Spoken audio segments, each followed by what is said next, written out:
Welcome everybody to episode 4 of The Top Shelf. I am super excited for this one, but we will get into that in just a moment. We have 4 spectacular players on stream today. I'm outmanned and outgunned entirely, and I did this to myself because of the system. If you all want to go around in window order, starting with our Felix Underwood up there. I'm like, do I just use that name? I'm just going to use that name. You are now Felix Underwood. Go ahead and introduce yourself. Hi, I'm Zeke Gonzalez. I'm going to be playing Felix Underwood. Both me and Felix use he, him pronouns. I'm a graduate student and a creator for the Dungeon Masters Guild, where I fuse horror and science into fantasy to make new and unusual things. Very good. Sarah, you're up. That's me. Hi, I'm Os Eric Franco, and I will be playing Tonya Squire. Tonya, what's the best way to describe this woman? She has 0 fucks to give anymore.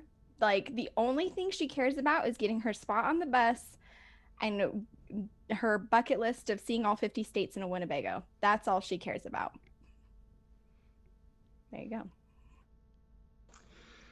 I'm Fazul, or David, and I'm going to be playing Richard Taylor Pierce III. I am a teacher at the college, and I teach the philosophy of logic and critical thinking. So, in my real life, you've probably seen me GM here on TPK, but this is my first stream as a player, and I'm actually more nervous than I would be GMing. Good. No, I'm just kidding. It'll be great. Oh, that's me. Hello, everybody. I'm Noir. I'll be playing Jacob Wise today. You can find me on Twitter, Twitch, YouTube, and Instagram as the Noir Enigma. You can find me on TikTok by dropping the. I'm playing Jacob Wise, a art major, with a speciality in beat poetry. So that's him. He's very artistic. He thinks he knows a lot more about philosophy than he actually does, and I based him on people that I know that I can't stand. So we're gonna have fun with this. Hell yeah! Let's just. Oh goodness. Yeah. So I am your recurring host for the Top Shelf Mads. You can find me at JK Madigan on most things now, since I finally unified my social media for tabletop shit. One more round, real fast. What's everybody drinking? Because I'm sitting with peach and orange blossom botanical vodka and cranberry juice for such Fae settings as we are in. Wow, you're gonna make me out myself as like a poor little cheapskate. So fast. So this gigantic glass was once filled with Safeway's finest Franzia that I could find. Listen, y'all, I'm drinking a rosé that came from a can, and this is true. I told everybody before we came on that was gifted to me for Valentine's Day from my hairdresser. So yeah, we're classy as fuck up in here. I'm drinking Crown Royal Canadian whiskey on the rocks. I'm currently drinking Not Your Father's root beer. You can't see it because it's whitewashed in the light, but it's pretty good. Then I have emergency wine if things go badly, and then if they go worse, I've got backup Crown Royal. So you know how we do. Very nice. You are well prepared. We are playing Iron and Lies today, written by Bats. He is a spectacular tabletop author and sent me a whole bunch of real nice little tidbits of book art that I could scatter amongst things in my overlay. So all the eyes and stuff around on the intermission and up top are from the book. It's well worth checking out. Pretty nondescript as far as a book goes. And so is the system objectively, because this is the first tabletop game I've ever sat upon that has no dice at all. I don't know how to make decisions and only roleplay. This will be wild. But as we begin all of this, these four were attending the Hennerum Community College back to school faculty and returning student barbecue. And you know, I mean, it's a community college barbecue. Nothing particularly crazy happened until they're missing faculty and students. To be honest, you don't even know if they were. You don't even know if anybody misses you or how time is elapsing, because as you all wake up, or come to consciousness and wherever it is that you happen to be, you are. I want to read it right from here because it's great. You are all kept in human-sized bird cages, hanging from an onyx-barked tree with white leaves. The cages are silvered to the point of being mirrors with reflective magics, which reflect magic, fight lycanthropy, and force you to look into your own reflections. There is a fae with eyes on the back of its head standing guard at the entrance to the room, which this tree and yourselves, all caged, are inside of. A vast cathedral-like room. There are seats of almost like a town hall kind of marble semicircle desk arrangement down at the base of this tree and a little ways in front of you, so you can all see its presence. And there are 3 fae all sitting at this table or desk.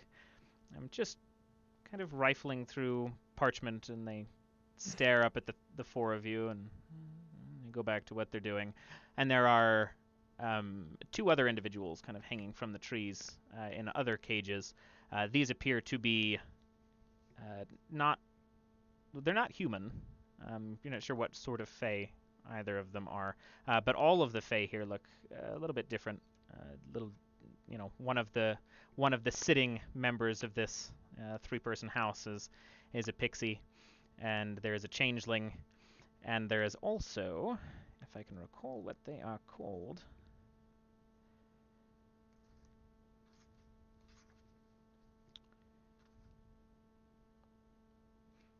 Yeah, no, we'll make it a.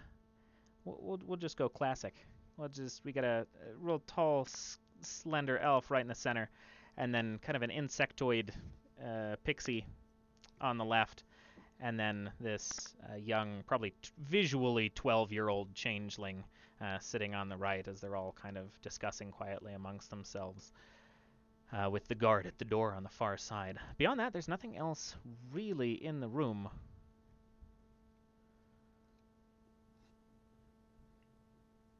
I am personally speechless. I will actually close my eyes, lay backwards, hit my head on the back of the cage, which proving that it's real. I just open them again, shake my head, just like, this can't be real.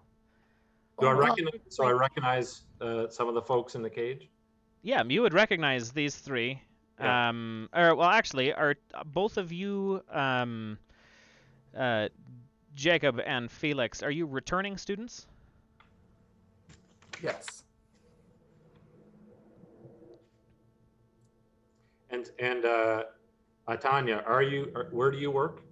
I work in the cafeteria. Cafeteria, okay. I'm just like, as a lunch lady so I'll there. just blurt out, I'm just like, which one of you which one of you laced the food with LSD or something? I mean, Oh God, it's just like Cancun all over again. I don't know about Cancun, but that fellow down there is awfully hard to look at. And I just sort of like wrap my fingers on the side of the cage. And the pixie, without even like no hesitation, as soon as you make noise on the kind of side of the cage, just from her kind of hovering position in front of their papers, just zip, right up to the front of their cage and just stares at you. Kind of has the patterning of like a hornet, but in various shades of green on the kind of the chitinous, very Pan's Labyrinth style pixie, mantis-esque in form itself, but very strange colorations. And it looks at you and it goes, "Why? Wait, we're not ready. Stay." Sorry, ready Shush. for what? Shush. We will all hold you in contempt of court. Excuse me. And it zips back down. I'm sorry, court. I paid my parking tickets last week. So I don't understand what's happening. Real fucked up dream. you're concerned about your parking, that you paid your Well, parking? he said court. You said there's a mirror in the cage? The cages are mirrors. Oh, there are mirrors. I'll just take a look. Like, are my eyes bloodshot? Am I like... No, surprisingly, you look like you looked 12 minutes ago. The mustard on the side of your lapel is even fresh. God damn it. Tonya will look over and see her lipstick's messed up, and she'll pull just a crappy old, it's all mushed down and flat, and just like smear it on her lips. Just a little touch up. Press the judge. I'll just kind of like... hey, you flying imp. The pixie zips up to you and he goes, "Rude? You gonna be rude now? Rude, I'm the one in the cage. You're also the one who made a mess of yourself. If you can't eat without... Look at that." Got him. Maybe it's because I was drugged and I passed out. Was that a hiccup? Were you drunk? You could be drunk. Listen, I don't really, I mean, rationally, you're not real. You're a product of my imagination. You're a hallucination at best. So therefore, you can do since you're a part of my mind, then I just have to concentrate real hard and you'll do whatever I want. Professor, I see her too. Well, you could be a figment of my imagination as well. The pixie looks visibly distressed by this realization, and she zips down to the other two, and you can hear mumbling, and like her posturing and stuff is very uncomfortable, as she's like almost having this little floating panic attack in front of this elf and the changeling. We're trying to calm her down. And eventually you watch the door open with the two eyes on the guard with the eyes on the back of his head. He opens the door and the pixie zips off. And then an ogre, which is, in this context, in the Fae, a 7-foot tall, horned, think like Eastern, like Mongol-looking Fae, comes and sits and replaces her at the court. And following him is a table, or two goblins carrying this table, and they set the table in front of the court, and then they hand a gavel made out of just obsidian to the center elf, and they put a briefcase down on the table, and they put a revolver on the court desk, and then the two goblins walk off. And the three just kind of look up at you. Oh, that can't be good. You distressed the pixie, so it took us longer to begin. Are you ready? Ready for what? This shit just went from Harry Potter to The Wire. What's going on? Who are you? Why are we here? They're ready. And the the changeling, can see kind of shifts in her shoulder. You know, you don't get a whole lot of visual from it, but it looks like she pulls a lever underneath the desk, and the 4 cages that you are in drop, just like dead drop, about 30 feet until they're about an inch or two, just kind of half hovering, hanging above the ground, so that these Fae can approach. And the elf in the center stands up and hits the gavel on the counter, and he goes, "You've been summoned here as you've been violated the laws, or the unlaws, as this is the court of the Unhouse, an ancient Fae involved in maintaining all of the unlaws in the area. That one," and points at Richard Taylor Pierce III, and that one specifically broke our rules, and now they must pay for that. Well, what you're saying doesn't make any sense. What are they? Rules? Unlaws? Laws?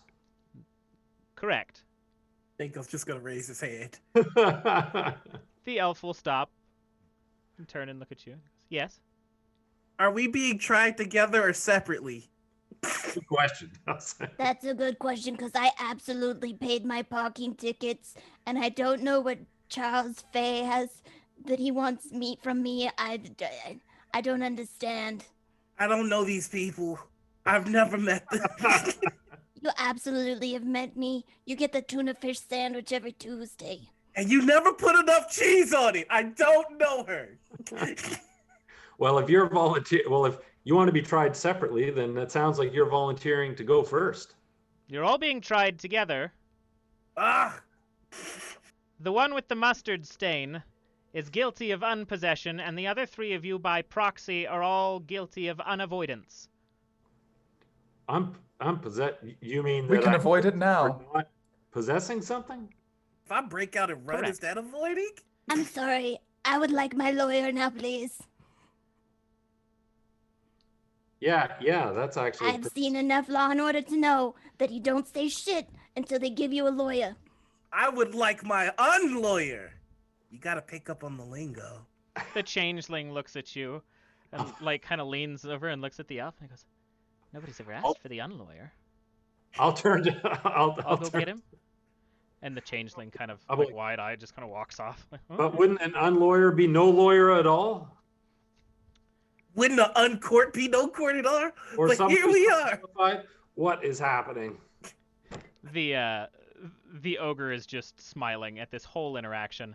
The elf is stoic and completely unmoving as they look at all 4 of you and they go, "Unpossession, for those uncultured in the law of the land, is to say you were participating on the material realms planes in a raffle, which is fine. We have no problems with raffles. But you picked the wrong ticket. You are in unpossession of the proper raffle ticket. What the? So, you are now guilty of unpossession. And the 3 of you, for having been in the same vicinity when he was kidnapped, instead of not being in anywhere else, are guilty of unavoidance." You're mistaken. You will all All be tried 4 the of same. us are in possession of winning raffle tickets. The ogre and the elf look at each other. Check the And notes. The ogre's gonna like look through the notes. Do I know you? Sorry, whisper it like. I was in your class last, Professor. Play along. Oh yes, of course, Felix. You're all in possession of 4 winning lottery tickets. Well, if that is the case, then we have no such trial. What can you produce these lottery tickets? Well, by the rules here, you have to produce them for us, don't you? You brought us to trial, so you're responsible for this evidence. How do they know Rather so much sloppy. about unlaw?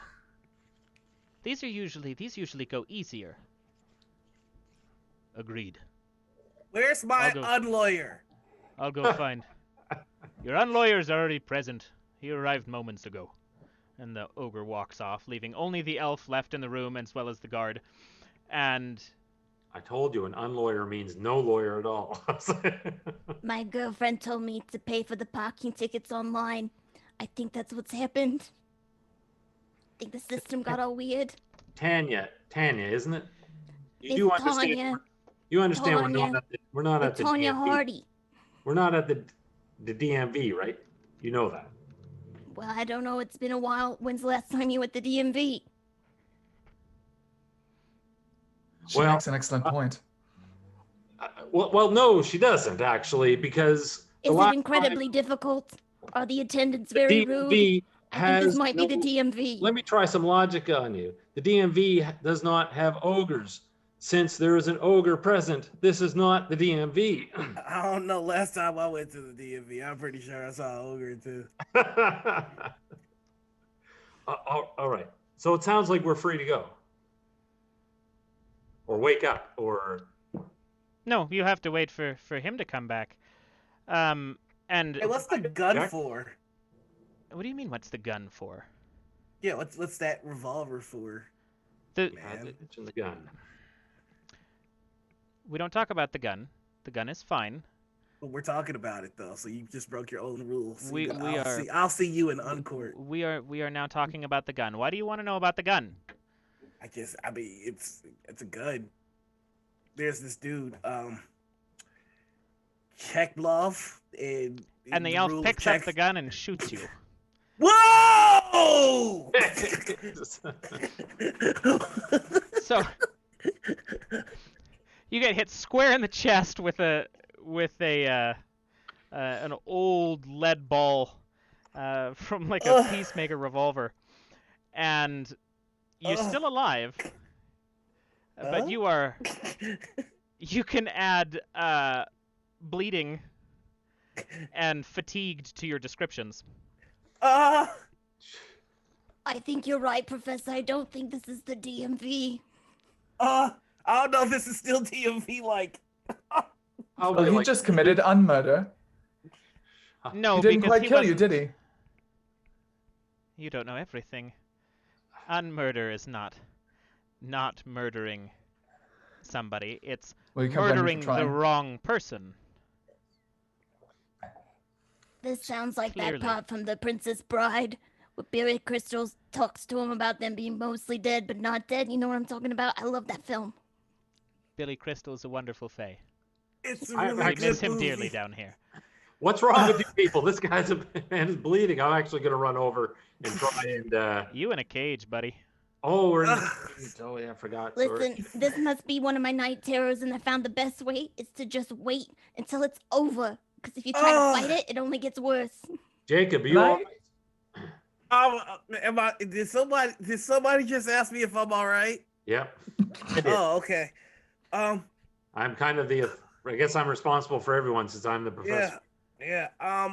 Current, I'm okay, except for the fact Felix visibly bristles. that I'm in some kind of fairy tale, and an elf just shot me.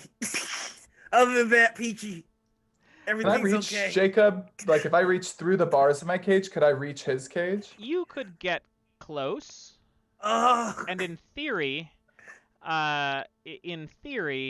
you could swing the cage. But as you are attempting to do so, because I was just gonna get to you, the elf turns and goes, "You, the attractive, fluffy-haired one, ye who know so much about the unlaws, please step Not forward as much as and I thought.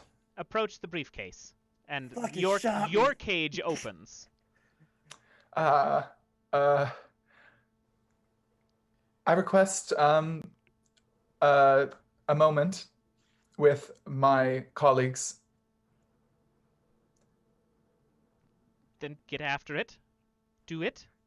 And I will take off my sweater and push it through the bars of Jacob's cage to press against the wound, if he wants to. Yeah, it's like, ow. We're going to need a salve. I assume we can make a trade. A trade. Aren't you supposed to wake up in dreams when you get shot? Cause Eyebrows raise. A trade. A mortal wants to trade with a fae. What do you have to give to me? I look at Jacob. Jacob. what? If you want something to make this better, we have to make it go. We have to do something here. Got a bullet? You want the fucking bullet? I gave the bullet to you. No takebacks. And he coated it in blood. You want some blood? I've got plenty of that right now. Blood, bone, sinew, metal. Straight Altogether, out of my chest. that's valuable. I'm being facetious, but if it's valuable, I'll trade you the blood that's coming out of me right now to go home. You should never give your blood away to anybody. That's how the drones will get you. He offered it, though. That's all it takes. And Wait, the what? elf will raise a hand and just kind of pull back like this. And you watch, like, 7 or 9? How many pints of blood are in a human body? Ooh. Oh no, I said all the Not that blood kind that's of already biologist. outside of me. I specifically said only the blood that's already outside So, of me. I I need my inside blood. This is this is curious because as he does this and you watch in horror 9 pints of blood leave your body in a fantastical Willy Wonka-esque swirly fashion as it reaches this elf, and then he just kind of tucks it away in his coat, and then it's done, and then it's just gone. You can take away bleeding. You can add bloodless to your description. We just started. So, as an aside about the system, the Fae don't want people to die because you're no fun if you're dead. So, a bullet wound and all of your blood being removed from your body does not render you dead. You can stand and you can talk and you probably feel real weird because you're not quite yourself and a good bit lighter, but you can still function. So I get to go home now. That's the deal. That's what I asked for. Well, no, the material plane isn't as giving as the Fae realm. If you go home without anything, then you'll... I don't know what it is you do if you don't have blood, but I can't imagine it's good. Oh shit, I'm stuck here? This sucks. That happened to my cousin. You, fluffy-haired one, what is your name? Is that me? Yes, you. People call me Roots. Well, Roots. You are to discuss with the individual on their way in the importance of this briefcase. Dare I ask what's in the briefcase? No, you dare This not. isn't like Pulp Fiction, is it? Well, That's a horrible movie. Shocking! It has its charm. and what walks in is like an 8-year-old that looks like they're from like where the wild things are, like in a onesie, and their eyes are kind of sallow, black, just voids, wearing a little crown of like bone antlers and wooden toys, and he walks up to the other side of the briefcase, and as you focus on the space behind him, there is this huge lumbering like Leshen looking shadow that stands behind this child, like 10 feet tall. And you can follow it all the way up, but it kind of mists in and out of existence. And he stands on one side of the briefcase. He gestures for you. Come, stand on the other side of this briefcase. We must discuss it with utmost importance. I need a companion. You have one. I need one as well. You saw them, did you? Yes, perhaps. Oh, well, now that you've seen him, you have to give me something. It was your gift to me. There was no exchange of words. Indeed it was. Go find a companion. I'll go and knock on Tanya's cage, trying to see if I could get it open. So what are we doing? Because I can't get shot again. The kid looks at the fucking elf and goes, "He's picked his companion. Open that one." And he pulls the lever, and Jacob's door on his cage opens. That wasn't the right that was the unlever. No. No, it wasn't. Go back to your place. And the little child walks back over. I pulled the proper lever. And you are now free and confused, Jacob, as this child is waiting for both of you to take the place opposite him at this briefcase. When I go to help Jacob, I don't know if you need help, but I'm going to pretend. I sort of lie instinctively, and they seem to just believe me, so just pick something and I'll go with it. I didn't realize this place hated women. It's good to know. I'll leave it on my Yelp review. No, when you don't have blood in your system, everything tastes and smells like queso. That's unfortunate. Air? The Even weirdest air? Fucking stoner sentence I've ever heard. But like, Yeah. I just smell queso there. I'm sorry, keep going.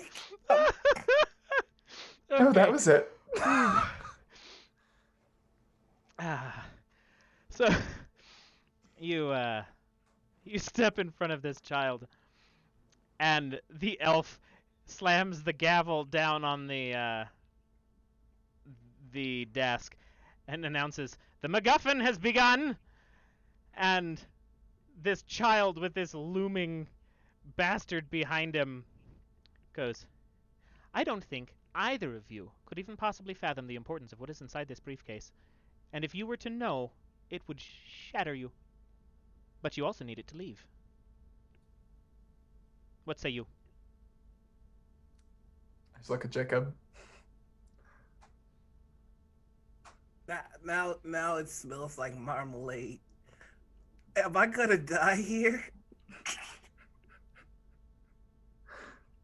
Let it be known that whoever discusses the importance of these contents the most, since he said you liked the unlaws, but I guess you don't know. Whoever wins the argument over the contents of this briefcase and their importance gets to take them and wins the trial. I don't know if you got that part. Hey man, we already won. But that's important to you two. And But right what now, happens huh? if we win? What happens? We go home? No, well, no. We just go do other stuff. What's that supposed to mean? Is this kind of like a bar hop situation? Is this one of those themed bars that I've been hearing so much about? What is a bar hop? No, I'm on a thing. As important as it is to both of you, it is more important to me. And I know this because I am relatively sure that I know what's in the briefcase. But you don't, though. I don't. How do you know? He just falls asleep right there. Well, do you have an artifact from your last lover on your person? If not, then you can't care about anything else until you get it. You're going to have to go and get it. And until then, you've lost, haven't you? He looks at you, and he smiles, and he goes, "I've never taken a lover. Oh, so you can't win then, can you? That's sad. My love is the sea." And he pulls out a tiny bottle of sand, and he sets it on the table, and he goes, "Your move. Pull out something of your last lover." From between his bed sheets, and I throw the hair tie on the briefcase, and then I shake Jacob. No, what? While you are What? shaking Jacob, Fuck. the elf leans over to the briefcase and takes the hair tie and puts it in his pocket. And then continues standing Trading stoic with the gavel. We're training children to murder with gummy bears. What's going on? He makes a good point. Go get some gummy bears. And the elf goes, Professor. can't leave. Professor, remind me again. You're a professor of law. Do you think you can maybe get us out of here? I'd be Logic, willing to pay you.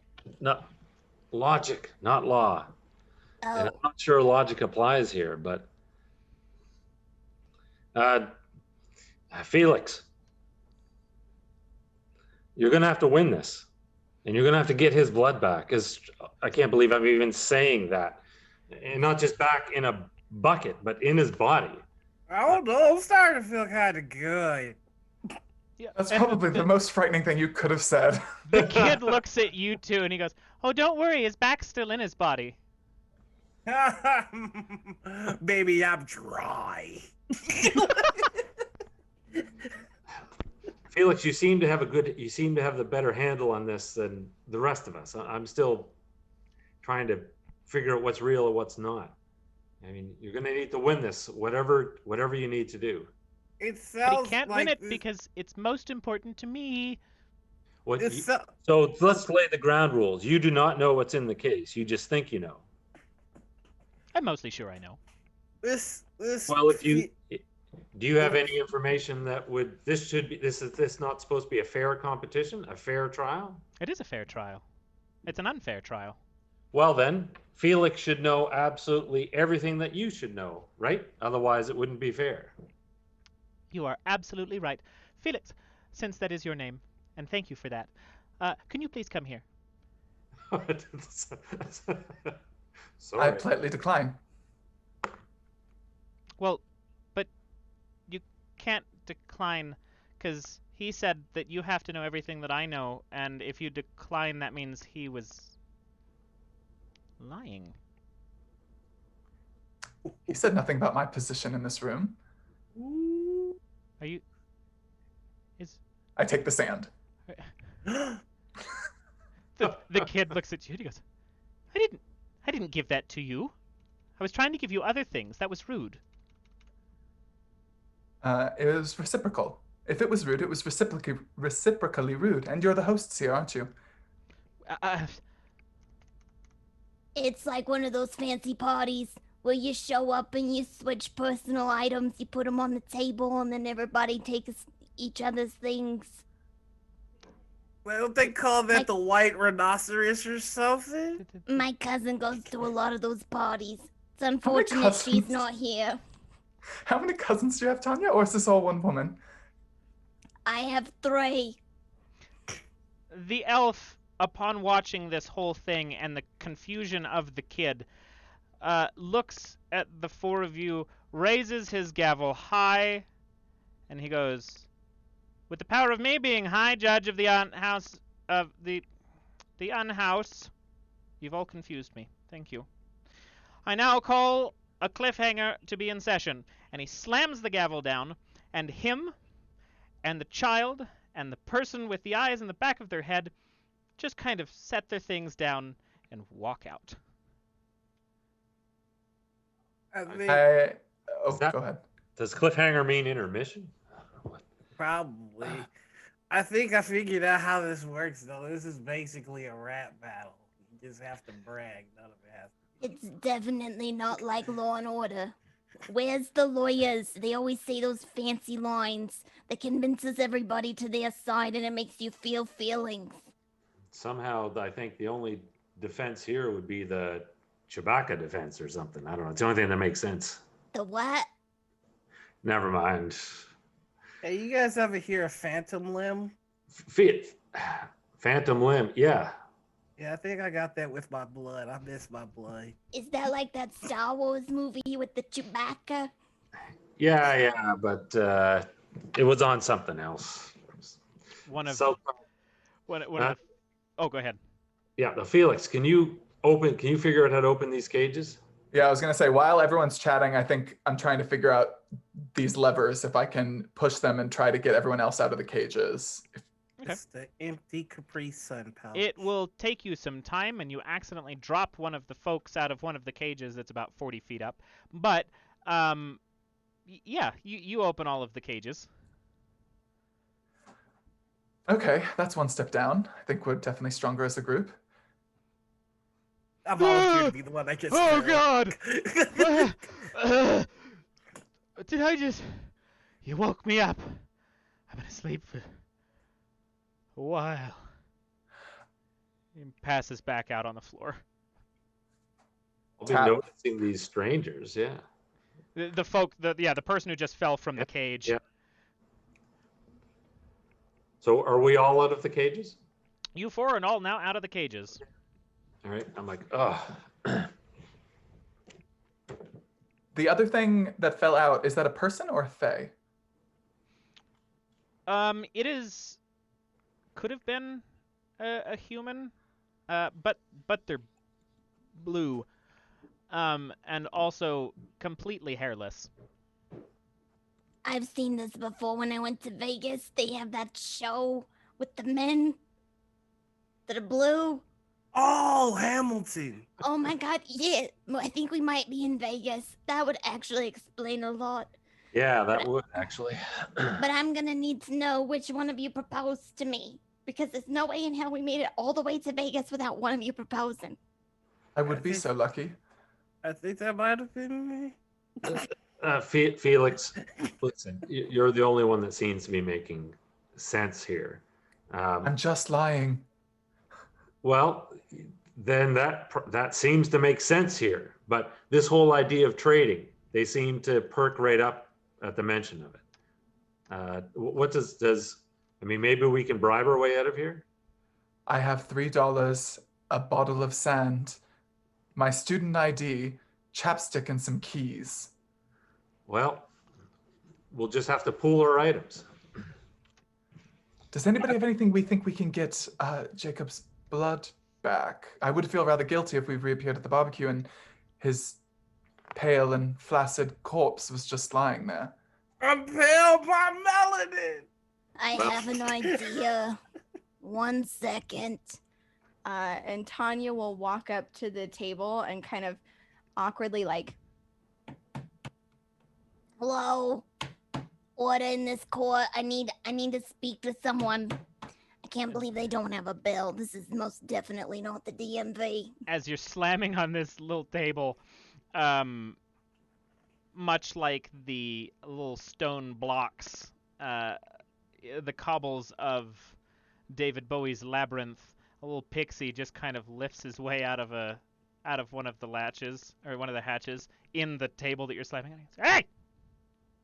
No! Hey, it's rude to yell at a lady. Did no one ever tell you that? They did not. Listen. I'm sorry. Listen, someone took off my friend's blood, but I have higher premium grade blood in this here packet. And she reaches into her pocket and pulls out a hot sauce packet and kind of shakes it. It's like, this here's the spiciest blood. The blood that you've got's no good. That guy eats way too many tuna fish sandwiches. You're You don't put definitely gonna enough want cheese this. in it. Hold. He will absolutely prefer that. Stay here for like I'll wait. just a moment. And he Back my like juice. simultaneously the thing closes and then opens up the other direction and he lifts up and he goes, deal, but you gotta go to him. He already left for the day. Oh, he went home. You clocked out. He just left you high and dry dealing with his shift's work. No, I live in the table. Well, I just think that's rather rude, don't you? I mean, it is rather rude, but also you were knocking on my door quite loudly. Well, I'm sorry. I didn't realize it was quiet hours time. Listen, it's really important that we get this man's blood back, and it's really more important that we get this better blood to your friend. Well, he left for the bathhouse, so you're gonna have to go that way. Oh, that is great because my cankles are killing me. I've got bunions the size of onions. You wouldn't believe it. Can I have one? My bunion? Yes. What you gonna do with it? I was gonna make an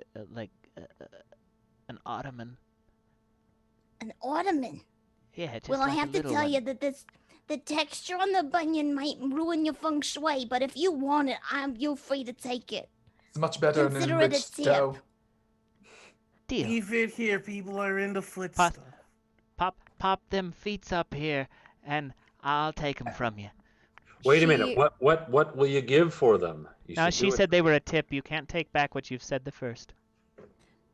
She'll take off her orthopedic black sneaker that's like caked in strange sauces that have clearly like been spilled on a cafeteria floor, and she'll remove that, and underneath there's like a sock that's gray, but gray in the way that you can tell that it was once white, with a hole in the heel, and she'll remove that, and there will be a rather large bunion on the side of her foot.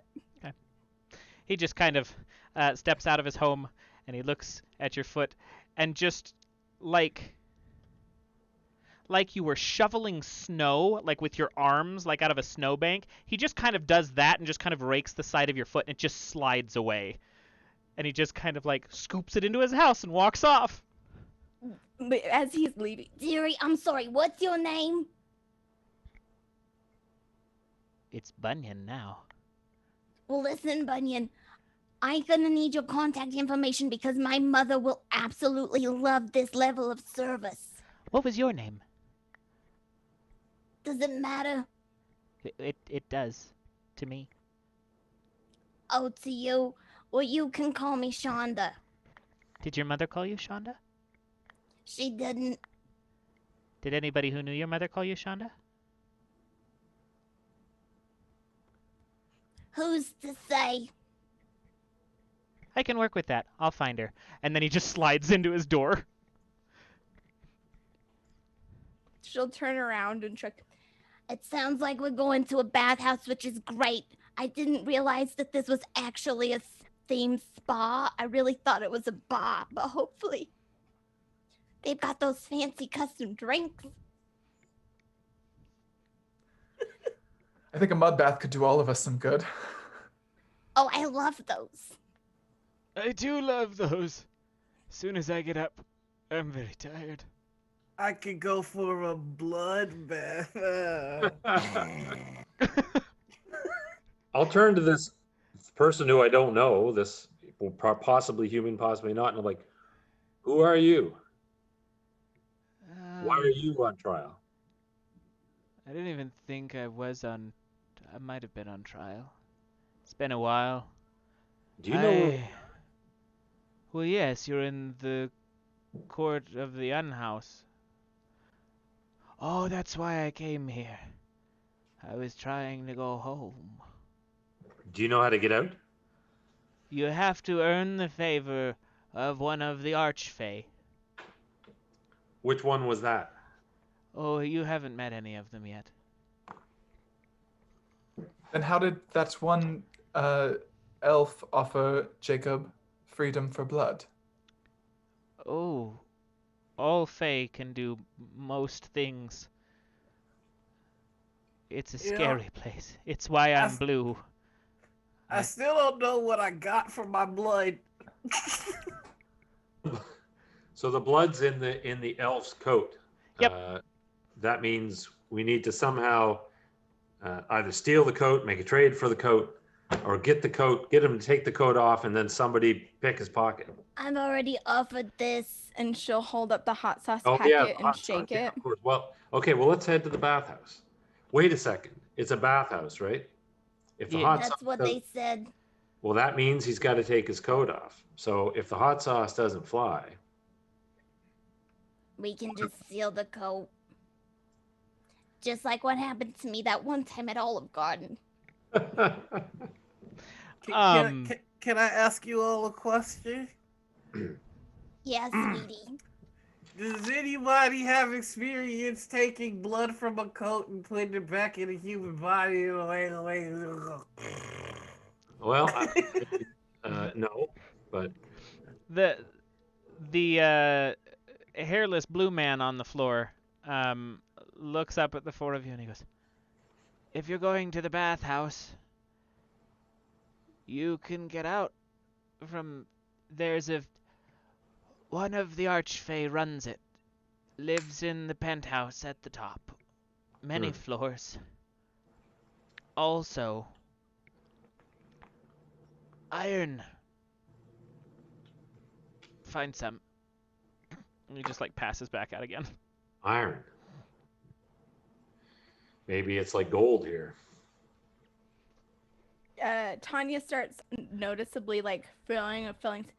What's that metal they put in your teeth? Is that iron? I don't think. Who's your dentist? Dr. Kokowski? The veterinarian. Listen, when you don't have health insurance, you tell me where you go for dental care, all right? He took care of Ruffles' teeth just fine. Oh no, I'm surprised because I thought he was he gave me stitches. I didn't know he also did dental work. Oh my god, you're going to have to check him out. He has the lightest touch with the hammer. I'll have to check it out once we get out of this bathhouse. All right, well, I guess let's see if we can find it. Too bad this guy passed out. There's a second person that was in a cage, though, that was a Fae, right? Yeah, well, yeah, the cage is open, but he is hanging on for dear life because he'd rather not fall out. Okay, maybe we could figure out how to lower him. Yeah? Give it a Is couple it a extra fae minutes. that's hanging from the cage, or a human? Well, I suppose you're going to have to let him down to find out. Okay.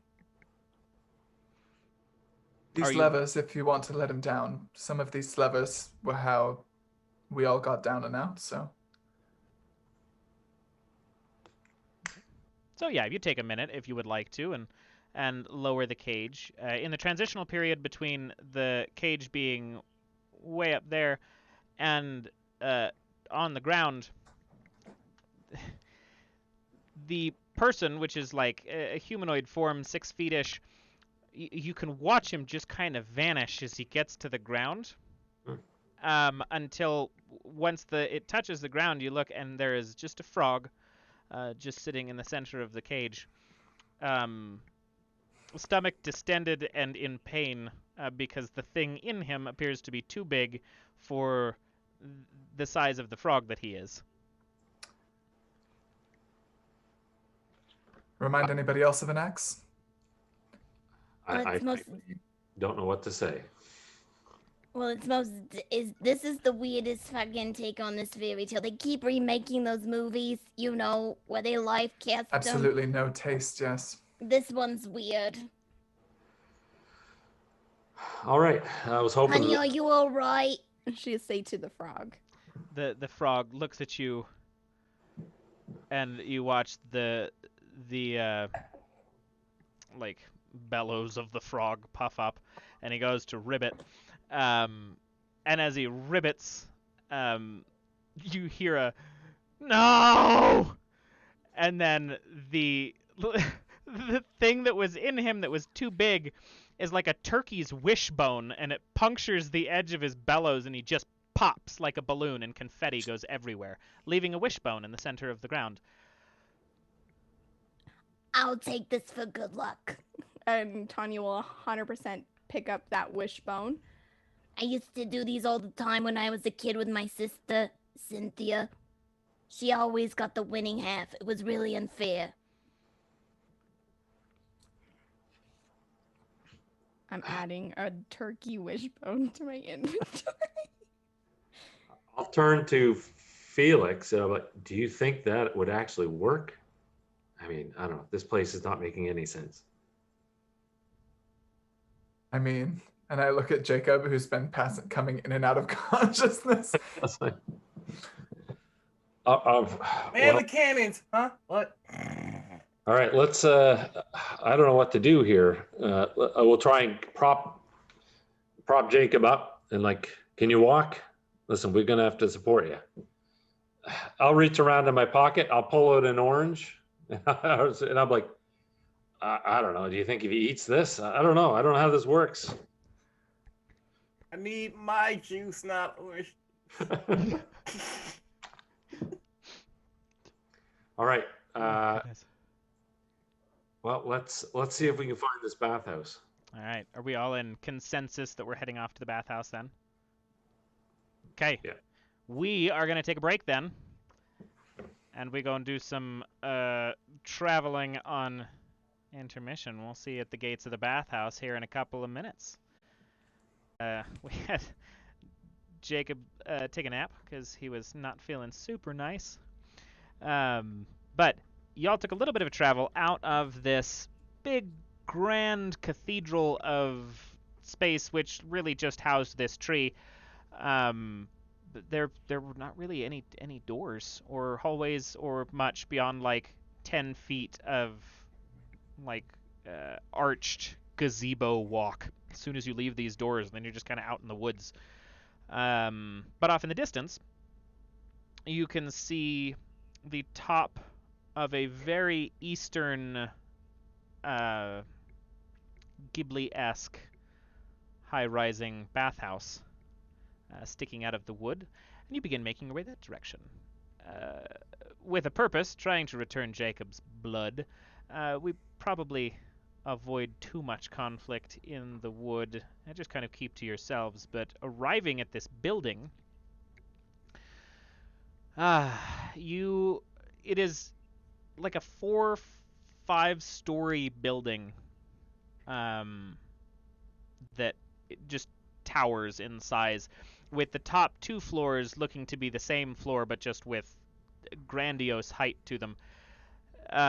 And there are 2 guards at the front of the double doors to the bathhouse, and then people kind of mulling about the side, coming in and out of the side doors. You can watch pixies and spirits and things kind of come in and out of the top windows through the 2nd and 3rd floors. But you have arrived at the House of Moods. Professor, Yeah, Tanya. you know, I've been thinking. You said you was one of those logic professors, so shouldn't you know what the exact opposite of what you study is? Kind of like, if there's not light, it's dark kind of a deal. Ah, you know what? I never thought of it that way, but you might have a point. Maybe, but to be honest, my brain is still trying to figure out whether this is real, but I think each step I take, it's definitely seems like, as strange as it sounds, that we're in this place. If you think about it like it's a murder mystery, you know, like something that Agatha Christie would write, it kind of starts to make sense in that, like, we don't really have all the information, and I don't think we're ever gonna get it. Yeah, I guess that makes sense. All right, I'll start to try and think in reverse or unlogic. There we go. A changeling kind of walks past you and kind of shoulders into your side, and he goes, "Did you just say unlogic? You came from the unhouse, didn't you? You're not in the unhouse now. Oh, we're I don't know not. why you thought that'd work." Keeps walking. Where are we? You're in the House of Feels. House of Fields. Ah, of course. And this is the House of Moods. Ah, all right. And he stops and he looks at you, and like a single tear is shed as he's like, "You're right. This is the House of Moods. That fuck lied to me." And he starts stomping in the other direction. Cause some drama. Okay. There is definitely something to these lies. Felix, I mean, you were the first to catch on to that. So we'll have to figure out how we can use it as a weapon. You know, it's unfortunate that we don't have my ex here. That guy could lie his pants off. Maybe we can get them here somehow. I would really rather not. All right, let's, Jacob, how you doing? Oh, So what well, this- the Eastern Fright. All right, is we've not got all to get Eastern that. First priority is get that blood. Second is to try and figure out how to convince this archfey to let us go, or find iron. I don't suppose a bathhouse is going to be good for that, but let's start asking around about it whenever we can. Here, darling, let's get your blood, well, your sugar up. And she's gonna reach in her pocket and pull out a stick of cinnamon gum. Well, 3 sticks, but she'll pull one of them out and unwrap them and put them in Jacob's mouth and like actually like move his jaw up and down. There you go. Just chew it. Yeah. We'll get just a little bit. You know, sometimes that diabetes strikes at weird times. Hard to make spit with no blood. Just a You dry need some piece of mine. thin- I mean, we just met, but you know, you're cute enough. We're spitting in each other's mouths already. It's... You know what? I'm a dark major. It's not the weirdest thing I've done this semester. Having the lunch lady spit in my mouth. Call it a Saturday. Listen, you're gonna have to buy me dinner first. And she'll just keep helping him like chew the gum. As you guys are fucking force feeding cinnamon gum to Jacob, this little like just bright white light, very much a Navi from Legend of Zelda kind of thing, just zips down, invades like just the front of your face, Jacob. It takes that gum and just zips off into the bathhouse, and you watch him drop the gum into the hand of one of the guards. We didn't make a trade. It's impolite to steal someone's gum, unless it's like one of those sexy, like French kiss things. The sprite comes back and looks real hard at you in the eyes as the light kind of dims a little bit, so you can see just the nondescript kind of faceless porcelain of this thing. And it looks at you and it goes, "Yeah, you're right. We didn't make a trade.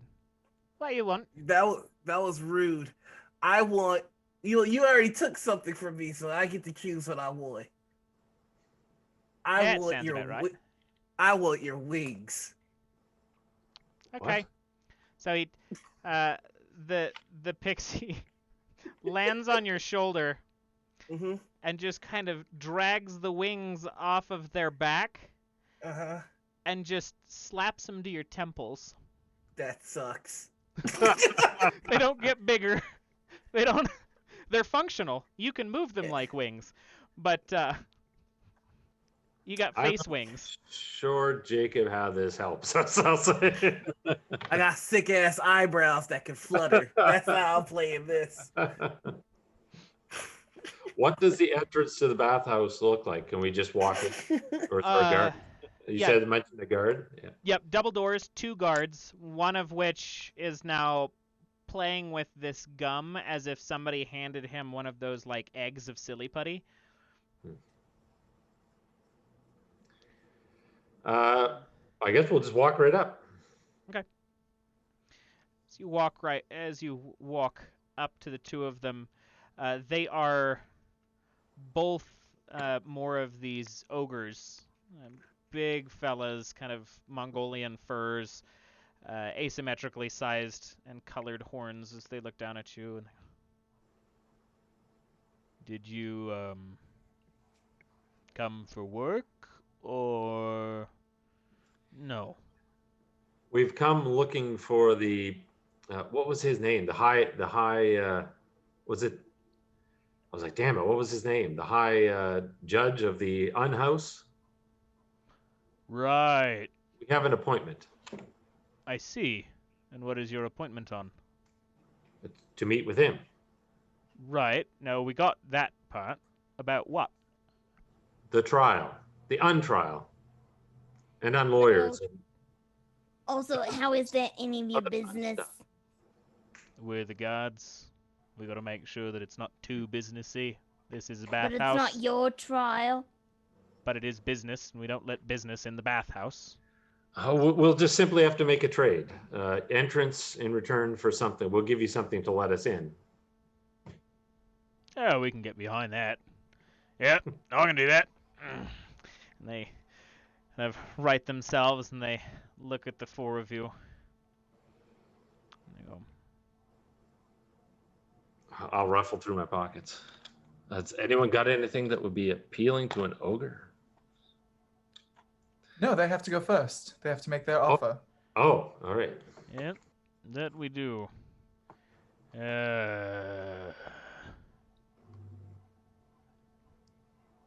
Trying to get from the ogre. We tried to get my gum back.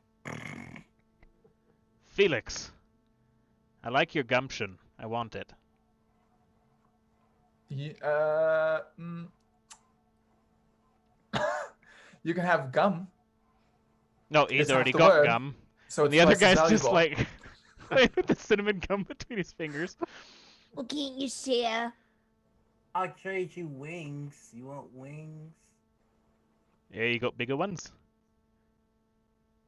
Maybe. These ones are the most in fashion. Duh. Yeah, pretty fashionable. You were supposed to tell him that. I wanted to keep these wings. Oh, I'm so sorry. Now he's gonna. I know ask how for dear they these are to you. wings. Tell you what. I either want your gumption, he points to you, Felix, or he turns to Richard Taylor Pierce III, and he goes, or I want 20 of his years so I can have that salt and pepper thing going on. Oof. 20? I thought I'd give you like a thing, an item, something that you can see, touch. Look, I understand that getting younger is worse, but those are my trades. Getting younger is much What? worse, but Oh, wait, you're giving me, you want to give me 20 years? No, I want to take 20 of your years. Now I'll just turn and I go, sorry, I'm not giving him 20. I'll turn to Felix and be like, I'm not giving him 20 years. Wait, does that mean we get younger or older? I'm confused. I think we get older, a lot older. You would get younger, but he takes Oh, your younger. years. They got it. Yep, I get your Yeah, years, so- you get younger, and then people laugh at you. Yeah, Is this but- some kind of special skin treatment at this spa where it makes you look 20 years younger? Because if so, I'm interested. No, but I think No, if something because- awesome happened to you in those 20 years, it I'll- wouldn't have happened to you. I'll push Felix out of the way. I'm like, yeah, deal. He shakes your hand. No! He shakes your hand, and what all happened, knowledge-wise, in the past 20 years? You been teaching that whole time, or were you just out? Or? Damn it. Yeah, I probably, you know what, I Tried to warn you. was a long term at the college, so I pictured that's probably my entire career there. Okay. Oh, my marriage, my divorce. Jeez. So your memories are still there, but your experience was taken. Oh, okay. The years that you've learned was taken from you, but your memories of that time didn't fade, which is probably frustrating considering you remember teaching. You remember teaching there, but yeah. it's getting. But I don't know what.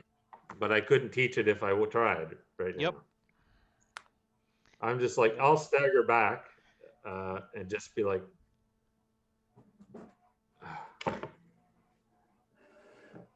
but I look 20 years younger? Yeah. Yeah. How do I look? And I go, that was a fair trade. And I'll just, even with the laws, I'm just like, a chance to do it over again, a chance not to mess things up. Wait, I didn't see. Did he use one of those jade rollers? the door's open in front of I'll, you. I'll turn to Tandy and I'll say, you want to make that deal, trust me. Wait a second. You mean to tell me I come here and people take my blood, but this guy gets a do-over? Fuck this place. I'm just like, damn right I do. Ooh. I'll be like, The guy with the gum looks at you and he goes, at Jacob, and he goes, you don't get not everybody gets a do-over. He gets to be the laugh of the town now, but you've got a hole in you, and you're going to get water in that. And he takes the gum and he kind of wads it up and just bloonk into you. This place is so disrespectful. You just Figured my. I mean, you just. I've got to Finish your rephrase that sentence. one. Finish it! You can't just go around poking fingers in holes. Wait, it's one of those sexy spas? Is that what I'm hearing? I thought that was only for men.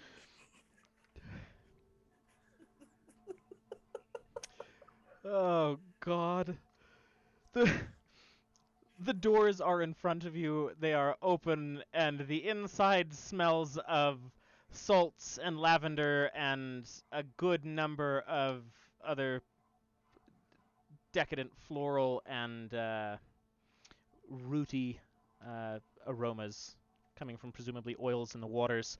There are 4 baths sitting around in the first floor. Who did that? Why have you done this? It's okay. You can just move him around and zoom. It's fine. I'm Sarah now. Who am I? Hell yeah. You're- Let's just you're roll Richard with this. Taylor. Let's roll with this energy. Y'all are monsters. Wait, where am I? No, fix it. Fix it! Oh wait, no, I didn't move. Why am I moving me? You... Nope. No, don't put me back in the Jacob spot. Nothing but bad things happen to me in Jacob's. I've been shot. They took my blood, and the lunch lady spit in my mouth. And some guy's finger in my bullet hole. Oh, man. Oh God. There are folks bustling all over the place. There is a whole hot tub full of like 6 or 7 goblins who are all completely nude. And there are I'm sorry, there was no context for that. For context, this book depicts goblins as scruffy Renaissancean David Bowie characters. Oh, I'm so about it. So it is a very different vibe than like the little green like run around and bite kneecaps things. Ow. I need to be very clear in this moment while we're kind of out of game. Sarah is super into this, but Tonya is not. Just a bunch of naked David Bowies. I think the R is into it. It's making him ask a lot of questions of himself. Are the ogres still nearby, or did we go inside? That's up Are to we- you. I was just kind of detailing the room, but in general, there are a good Okay. number of different fae rummaging around and coming in and out of baths, and every once in a while you see somebody like snap and a frog will jump forward, and as it like reaches the air, they'll just kind of swipe it out of the air and it turns into a towel, and then they'll get out. But yeah, you guys are free to proceed. I'm so preoccupied. I'm like, this guy, I'm going to buy a new car. I have a bank account. Jeez, I'm going to get a pension in 5 years. This is amazing. Wait, they give professors pensions? goes, No. It's community college ever. Yeah, I'm in the union. I ain't figure out how to get in one of those. What are we doing again? I turn to the ogre. So, you're going to show us to the judge. It's only polite, isn't it? It is polite, but I don't take commands from people. I am a guard at the door. You're one of 2 guards. Correct. We both guard each. So there's 2 doors. We each guard a door, and he points to both doors. It was good though. I mean, you just work your way up. You'll find him. He's usually not on the warm floor. He likes the Who do you hot think- floor. Who do you think they'll blame if we get lost and something happens? Well, I don't. And he leans forward and he goes, honestly, I don't think they'll blame anybody. Most people will laugh. And what happens if they don't laugh? Then they'll probably be exiled because humans getting lost is very funny. And he leans back. Clearly, he's never read an Agatha Christie novel. It's not very funny. No, we haven't. Do you want to go inside now. There's a draft. All right, Yes. so we need to find the hot floor and look for the tall elf. All right. Let's push on, I suppose. Okay. Jacob, how are you doing over there? There's Feeling gum in plugged? my bullet. There's gum in my bullet holes. I can taste that. I can taste that Tanya's a smoker. And Darling, I haven't smoked in 15 years, so you're making Wow. up stories, though I really could use a cigarette. How One about of it? maybe that's just what I'm. Maybe I'll that's the pull- lack of blood that makes everything now smell like burnt queso. That's what it is, not cigarette. Burnt queso. you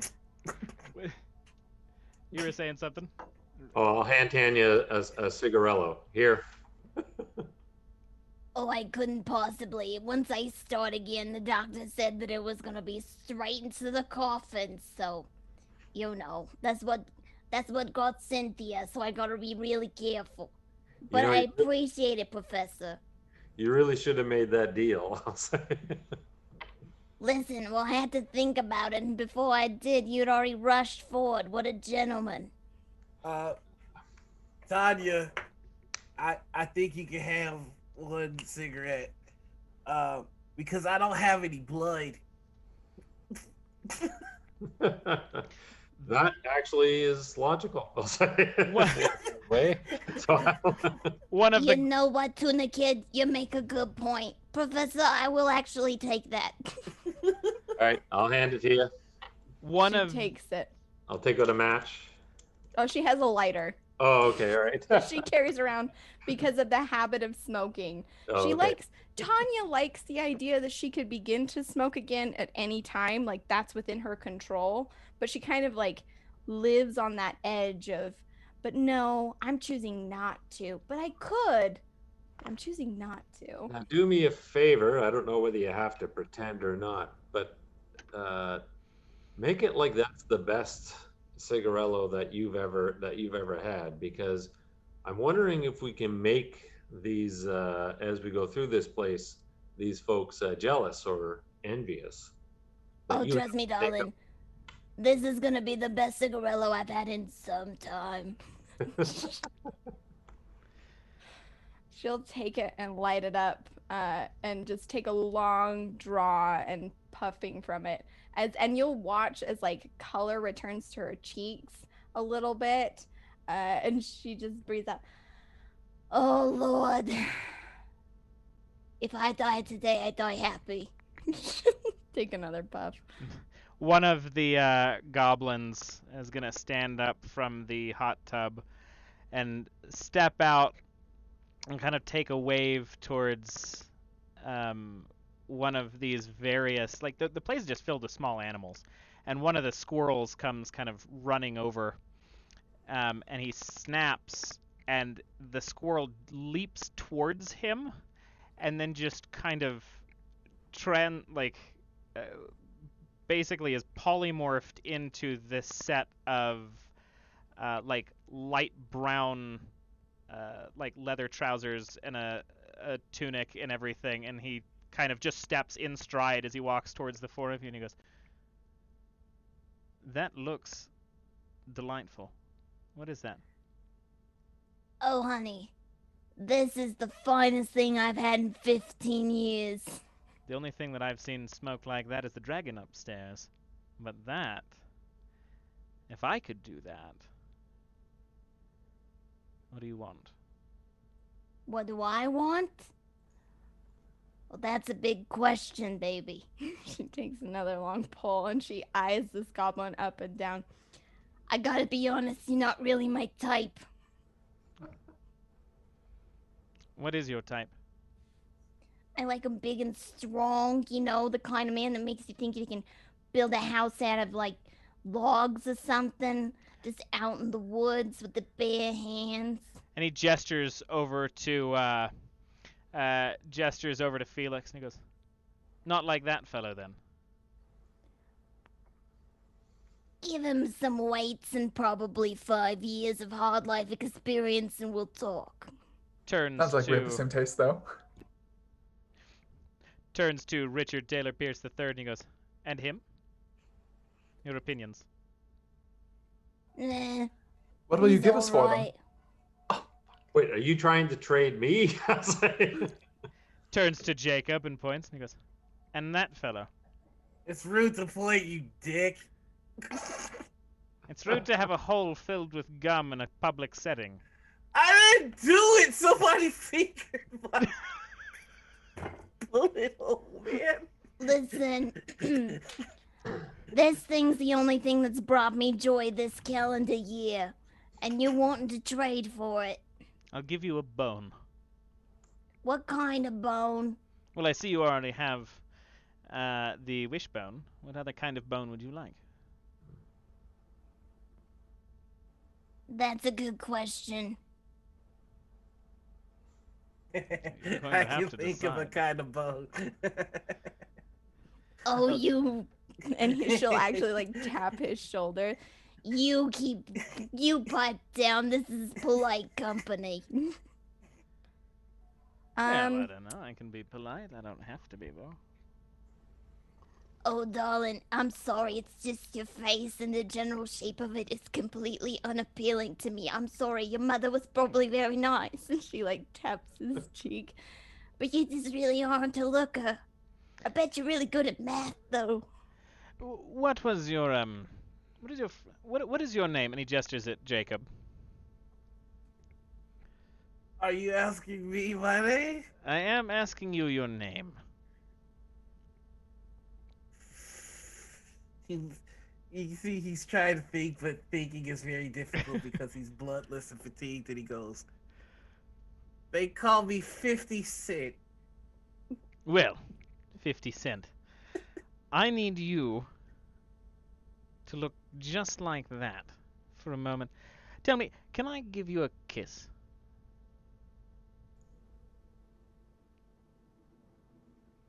What do I get for it? Well, you get all of this. I want your blood. Deal. I don't need it. And he leans forward and he just fucking smooches you. Let's go for it. I'm an art major. You know I'm ready to swing. And as he pulls away, you may remove bloodless and fatigued. Yes! Yes! But And what do I get instead? that is the question. And as he turns, because he basically kisses you for a good couple of seconds and then just turns back to the lunch lady. And the outfits have not changed, but he now has your exact face, and you have his. What the I agreed to a kiss, not to change faces. And you agreed to blood. I gave you that, and I gave you all of this. Now, my face is better. Can we trade now?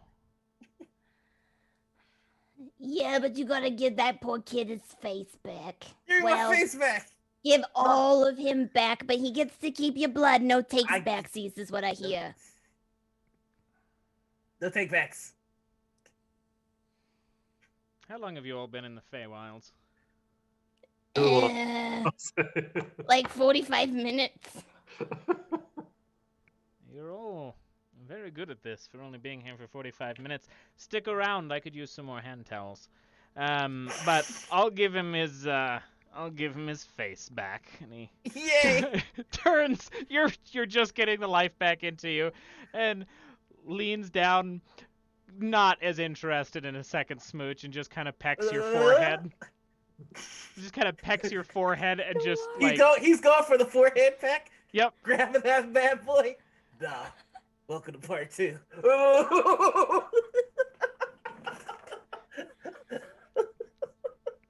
He's not gonna say no. He just was like, I just want to go back to the hot tub, but he'll stick around a minute. Hey.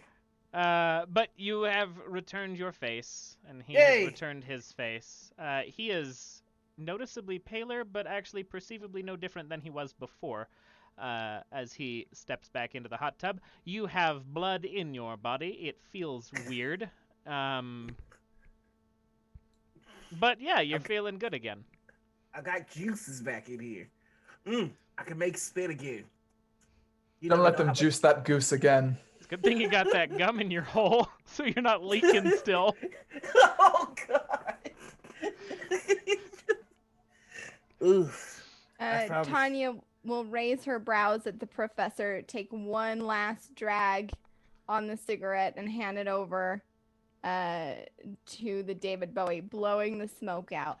It's all yours, darling. The cans is probably free. Nothing's free here.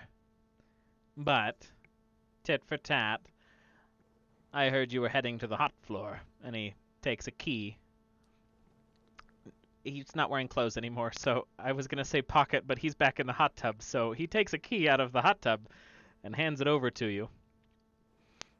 Thank you, sugar. It's been a pleasure doing business with you. The same. I do still need a hand towel, though. He starts just, like, snapping, and you see, like a house cat start running towards him. Tonya will turn the key over to the professor, recognizing that he's the best person to carry this. All right, to the hot floor. Exactly how hot is the hot floor? I'll say to the David Bowie Goblin. Yeah, I mean, it's... You did mention a dragon. Oh, the dragon's on the cold floor. Of course it is, of course, because that makes no sense. Are there any Gerard Butler types on the hot floor? That would make a lot of sense. Who? He's never been in a good film, it doesn't matter. Gerard Butler, what are you saying? You pretentious film major types. My nephew told me about you. So you don't like his films. Can I have just a little bit of that knowledge? I'm curious to know what he looks like. Damn it. I've never seen a Gerard Butler movie, I realize. I have, but I can't remember. I don't know how that would work. All right, here we go. Olympus is falling. Phantom of the Opera, come on. 300. Phantom of the Opera. Oh, so good. So good. I'll give you a single glimpse of him if I can have something that will help us get out of here. Maybe your ulna? You won't even miss it. My what? A bone in your arm. You have two, so it'll stay up and everything. We already have your blood. What difference does a bone make? It seems like a steep trade. I can show you all about him. Clearly you've never seen Gerard Butler if you think that I'd give my right Oma just to meet him, and God, he is handsome. Do you swear on real that? Whimsical. The goblin's uninterested. We don't have to. It's No, okay. You hold get on. back in the hot tub. I'm Hold so on. sorry for holding you any longer than we had to. Shonda, do you swear on that? On what? That you'd give your ulna just to see him? Well, the real him. Well, I can make it work.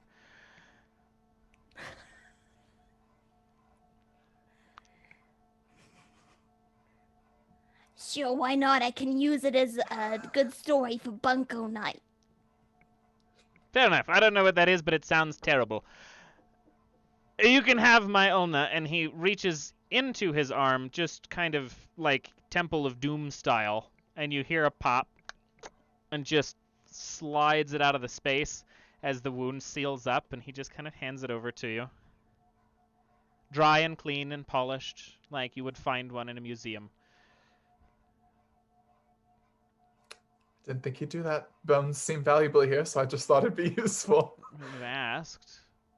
Aren't you going to try it on? I think I'm going to keep it outside for now, but should I need to put it inside, I'm sure you'll know. Yep. Sorry. Correct. Yep. We're going to move past that one because I can't... That's what she said. Correct. He looks at you and he goes, well, a glimpse. Seems steep, but okay. And he just kind of presses his thumb against your temple. And it's not painful, but it's just like your memories just get blendered for a second as he kind of finds a thing and then just like plucking a hair, and then he just releases his thumb, and you kind of come back to relative normalcy. Yes. He is indeed Okay. attractive. Well, and he leans down to a little rhinoceros beetle that's just kind of bumping along the ground, and he presses his thumb across the back of the rhinoceros beetle and just kind of picks it up and flicks it through the air, and then it starts flying and it leaves the space. One final thing. Yes. What is the deal with iron? Why? I need some. For what purpose? He has a deficiency. Well, you'll... Yes, human blood contains iron, and I have a deficiency. I need it. Thank God I'm Wait. not using any. Does He Fae blood doesn't not have a regular iron? diet. It does not, and you're a little yellow. Oh. Man, I hate it here.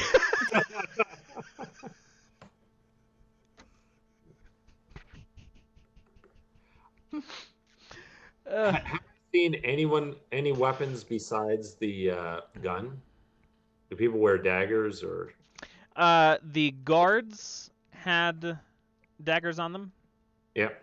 but nobody in here seems to be wearing much of Yeah, anything. of course. Here, I was just curious if there's if I saw people wearing daggers, maybe there's one in the changing room. Yeah, I mean, it is a reasonable question. Yeah. Good. But he continues and he goes, well, you'll find no weapons on warm, hot, or cold. It's not a thing that we keep in a leisure place. Of course. Well, thanks for your time. Enjoy the cigarello. Yeah, thanks for relieving me of my blood. It was too heavy.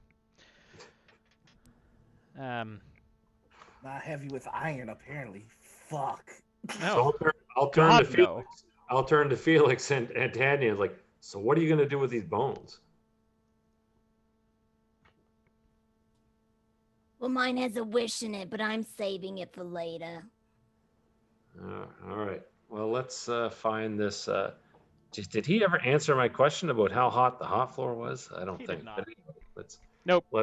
Let's see if we can find our way there. Okay. So, you travel to the doors at the end of the warm floor. You unlock the doors and you step. As you step through these doors, you can feel the abrupt elevation change of like riding backwards on the Tower of Terror in California Adventures, as you are now standing on the second floor, walking at the exact same pace, but on the opposite side of the building, just like you had entered, but now on the hot floor. It is far hotter. You're looking at, this is like steam room sauna floor. It's very hot. It's not unbearable, but it's very hard to see anything. You can see figures and shapes kind of mulling about, but there's, unless people are right up against you, it's real easy to get lost.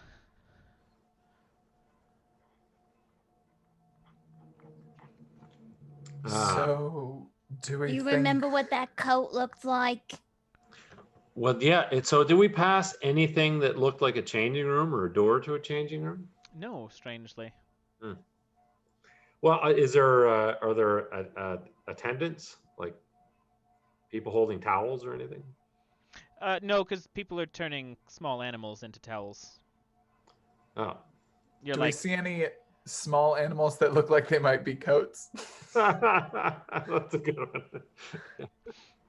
one. Actually, hold on.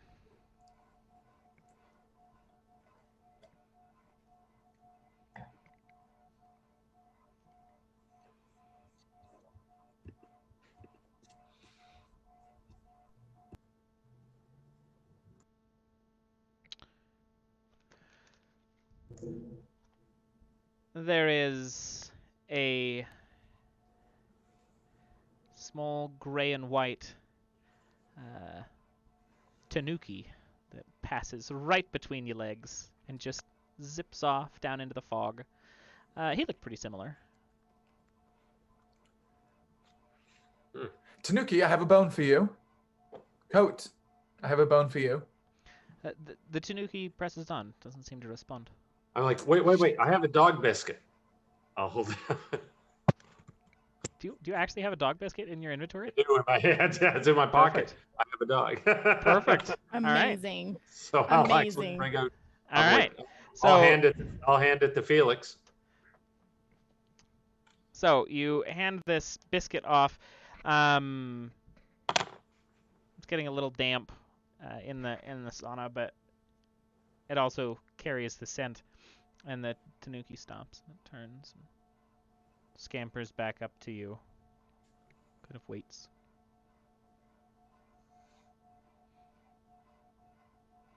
So I gave it to you, Felix. Oh, What kind of dog is that? it looks like one of those American dastards, and I just sort of dangle the treat down to see if I can like get it to come close to me. That's the weirdest Shih Tzu I've ever seen. Yeah, it'll walk forward and kind of continue inching up a little bit further, kind of like half raccooning up towards the treat. I'm gonna try to sort of grab it by the nape and swipe it, like flick it the way that people were flicking the animals to turn them into towels downstairs. I don't know if you actually described that, if that was my imagination, but So am I just shaking a tanuki now? Is that yeah, you just leave this Tom thing Nook is fucking freaking out down here? He grabs the thing and you grab it by the nape of its neck and just whoop-ah! And just like whip crack this thing to try to like turn it back into a coat, and just angry frothy tanuki. You can add clawed and bitten to your character. You can keep holding on to the thing if you want to, but otherwise it's running. Clearly his coat is a delicate. You gotta be careful. You read the tag. I gently toss it Understand the at care you. instructions. Tonya will catch it, and she'll look rather disgusted, like, Oh, I hate dogs. and she'll scratch it behind its ear a couple of times, and whisper to it, If you wouldn't mind turning into a coat, that would be pretty great. We'll give you the cookie. The elf who owns this coat walks out of the fog as you are doing this, hearing you talk to that tanuki, and he looks at you and he goes, what are you doing? Oh, there you are. We were looking everywhere for you. You were? Literally everywhere, except where you were. Isn't that odd? That is quite odd. What are the odds? It's a big ill wood. Makes sense. You Indeed. didn't go to Bright, did you? No, I couldn't be bothered. It's a horrible neighborhood. Indeed it is. What can I do for you folks? I thought we had called a hangover, or cliffhanger. Tonya will look at Jacob, and she'll mutter really low, but in that way that ladies who can't actually whisper.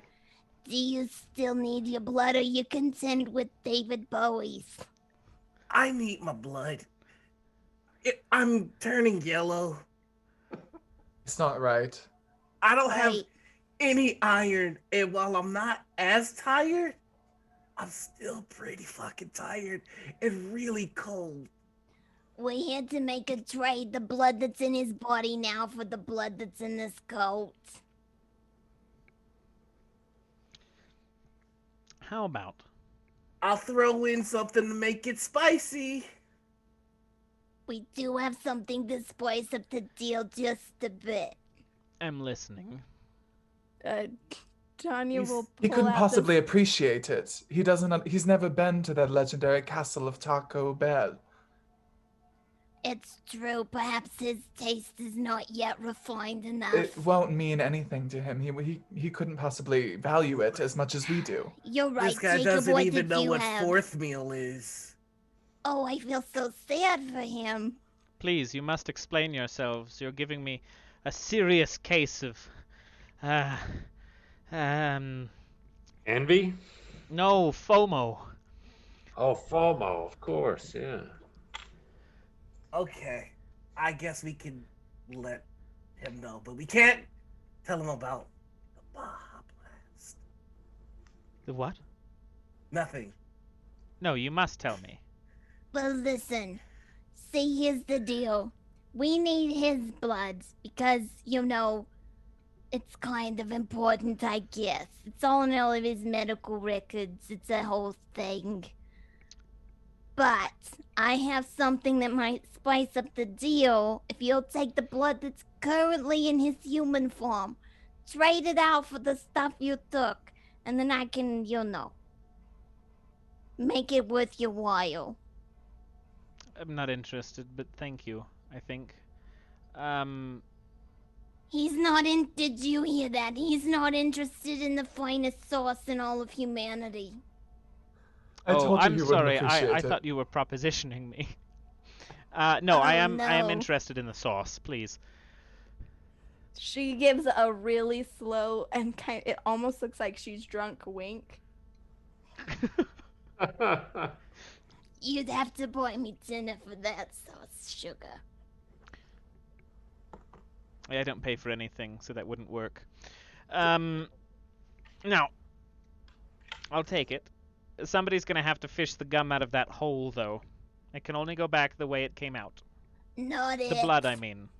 The He's gum can already come out been, however you at want. this point. Hold on. I can just. Yes. Don't look at me while I do it, though. Oh, apologies. Stop looking. Even the Fae is just like, okay. I'm not done yet. Stop looking. Oh, It's a lot. You really got it in there. this scene is uncomfortably long. How many pieces of gum did you get to get down your hole? Does it burn? It's cinnamon flavored. Oh Well, god, it's- you've had it cinnamon stung flavored a- gum in your It hole. stung a bit, and he really got it up in there. It really wakes you up in the morning. It's just wiggling around. Okay, got it. And he looks at the gum and just kind of waves a hand over it, and the gum turns into like half a dozen dragonflies, which just scatter through the fog. I thought it was gonna be fireflies, and if he turned it into 10 million fireflies, I couldn't believe my eyes. There's not enough gum there for 10 million fireflies. What are you talking? What? Well, I like to make myself. He's a believe poet. That planet where turn slowly. It's not that. I've big a met deal. a couple of them. Strange folk. Now, I do need my coat back. Give me the tanuki, please. She Gladly. and she'll hand it over. Takes the takes the tanuki, and just like almost just in sass of Felix, looks at you and he goes, "This is how it's done, Roots." And he just like whip cracks the tanuki, and it just turns into a full fucking coat, and he just like spins it around him and lays it over. He goes, "Now, you need your blood back. My apologies." Opens Yes, his just coat put it- and just Put it in my hole, please. Hey, can you take the bullet out? that wasn't part of the deal. I'll give you wings. I'm okay. Tuna Hey. student will give you wings. That's really, it And seems y- like yeah, something y- you should want. I have a name, Tada. That's true. I actually hadn't gotten that yet. What was your name? 50 Cent. And don't forget it. Interesting. I've been hit with a few shells, but I'll walk with a limp. I'm okay. All right. Well, and he puts all of your blood back in the same hole that it left from and pulls all of the goblin blood out of your nose. Oh! Oh! Quick, Nar, what does it taste like? Oh! You ever laugh really hard while drinking a Capri Sun? No? Then you won't know what this feels like. Because I know exactly what that feels like.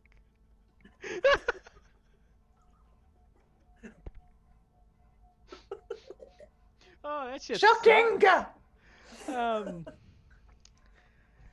Ooh, okay. So, your blood has been returned to you.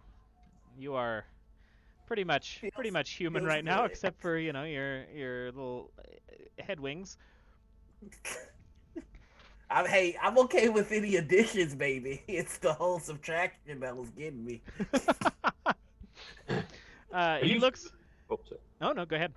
Yeah. Are you familiar with the David Bowie Goblin whose blood you now possess? Do you know who he is? He kind of reaches his hand into his coat and just comes out, and it's just like coated in blood. It wasn't even just like a little bit, and he just like unhinges his fucking face and just like like licks off his full hand in one awful gesture, and he goes, "I do now. A strange fellow really is into Gerard Butler for some reason. That's a new thing, Aren't though." we all? What the lady said. Well, what would you say if I told you that he has experienced something that you have never experienced? I'd say it is a crime to accuse somebody of that. I would say that you might Feeling be mistaken. FOMO? Oh, I can guarantee it. And We what is that? witnessed. Well, I witnessed the experience. I'll pull out another cigarello and hold it up, but I'll light it myself, and I go, well, kissing Jacob, of course. But I'll go, no, seriously. I'll go, this, a cigarello. And he looks at it and he takes it and he goes, Did you light it? Yeah, and I'll Okay. just be holding the smoke. It's my last one. It's the last one in this entire place, in this entire existence. You get a good puff out of it. And as you kind of hold it out to him and you're talking about this, he looks down at it and he goes, "Why would I want something in this room that you can light on fire if you get one puff and then all it is damp?" I'm just saying that one Because when it's damp, it's the best. puff. That's the secret. I It mean, imparts a unique Now, flavorhow does that That make one puff sense? is all you need to have the same experience as David Bowie Goblin. I Mhm. mean, It's not the cigarello that you're trading for. It's for the experience. It's to make things equal between you and he. I can make that cigarello even better if you want. Are you familiar with the phrase "getting lit"? No. How about turned? Also no. All right, I have a magic powder, and he pulls out his nickel pack.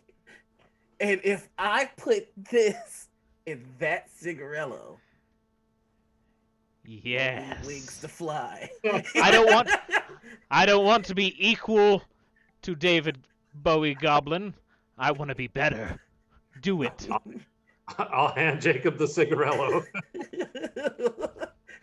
But before I do this, we need to make a deal.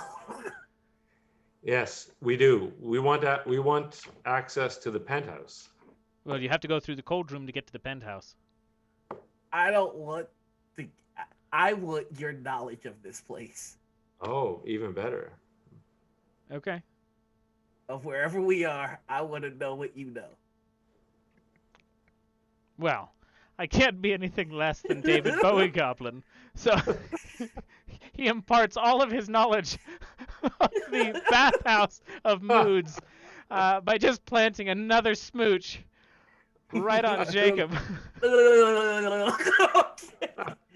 Now watch me work. Now he has that experience too. There you go. This is These what I was poetry born students, for. I'll tell you what, they all really live in large. Like, I clap him on the cheeks while he's kissing me. All right, so you see, like, he takes out a little razor, because I actually do have that in my pocket. And he cuts the cigarillo in half. Ashes out the guts. Then you just see him, like, watching Beethoven behind the piano. Just go to work and roll the most fantastic blood. Nice and tight. Lights it on the end, because I also have a lighter in my pocket. Yeah, that's what's up. And he just passes. The whole process of that, this elf is so excited for whatever you've just handed him that he, like, grabs it from you after that puff and just, like, does, like, angry Hades on a cigar and just, like, just immolates the whole thing to ash and inhales the whole thing. Oh, buddy. Just, I'm looking at what I have. That's Oh, he's gonna have a bad time. It's gonna be like Cancun all over again. oh my god, I just hit him with that sunshine shake. He's fucked.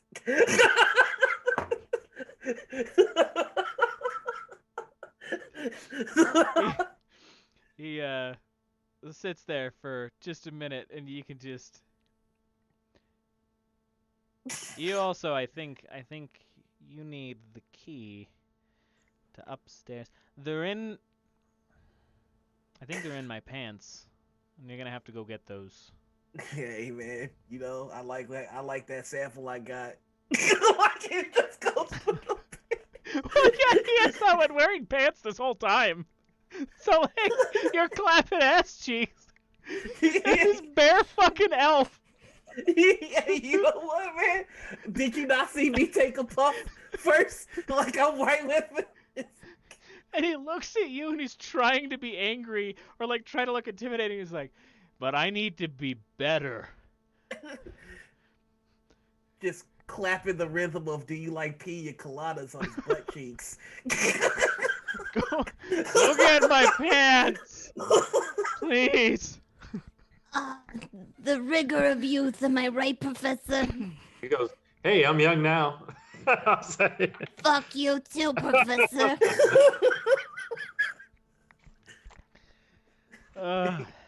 So, between the two of you, because Felix, you would actually know, when he said, go get my pants, oh no, it is Jacob. Jacob got all the knowledge, because he was doing the smooching. When he said, go get the pants, you know exactly where those pants are. You also know that he carries, when he's traveling, a rapier of solid iron. Do you like pina coladas? Right, Is I that should the get. Macarena? No, this is butt cheeks. You're getting caught in the rain. He goes to get the pants and the rapier. So, Just giggling the whole way. if you return to the group, by the time you get back, which is like 3 or 4 minutes, this elf is on the fucking ground on his back, just like staring. I'm gonna pat his other coat pocket. Oh Is god, there we anything in lost there? him.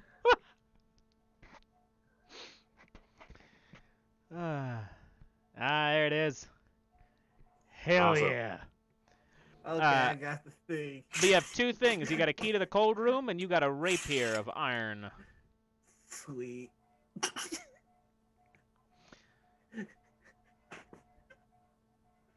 Wow. But is this not real life? No, this is just fantasy. All right, So so you yeah, was saying something about a key. And she'll kind of like nudge this like fucking out his mind elf on the ground. Oh yeah, Jacob's got the key. Okay, cool. Jacob, give the key to the professor. He knows what he's about. hey, do we take classes together? Like he's just looking at the I'm like, Yeah, too disoriented to realize that he lost 20 years because you didn't have blood then. I'll take the key, put it in my pocket. I'm like, no, but we will in the future. I'll say. I go. So we haven't needed these keys yet. We used one to get into this floor, Oh, I did we think. use it? Okay, all right. Yep, So these ascend your floors. So I'm assuming this is to the cold floor. Correct. All right, let's find the cold floor. Okay. Jacob knows how to get to the cold floor. You unlock the doors, and you step inside, and you're briefly disoriented by a gust of, like, standing freezer air. As the mists of this hot room connect with it.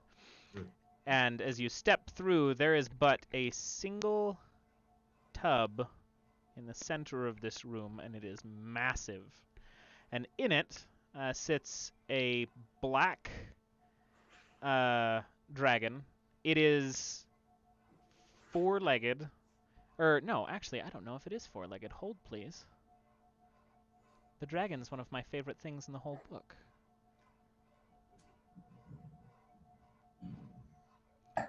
Where are you? Nope, it is 1, 2, 3, 4, 5, 8-legged. It is an 8-legged, wingless, kind of half-feathered, half-scaled, but all black, like dragon worm style beast. And as you step into the room from underneath the water in which it is sitting, which is just stagnant or like placid, just glass water, this dragon turns to you, and as the head portion turns to you, and these four arms, which are almost human, like they're very soft, they don't have claws, these four, and they kind of like gesture to you, just pockets of what looked like scales all over the full length of this like 15, 17 foot long dragon, like hundreds of eyes, all white, and all just kind of turn to focus on the four of you as it. As soon as I see that, I hand the sword over to Underwood. Holding it, looking at all of those eyes. Do you even know how to use that? I don't suppose you want a bone. Doesn't end, couldn't hurt. We're actually just passing through on our way to the penthouse. What do you plan on doing at the penthouse? Well, speaking with the Archfey, of course. Why? The guy's an asshole. He can't even make my water boil. Is that a euphemism? No, it's not. We need to get out of here.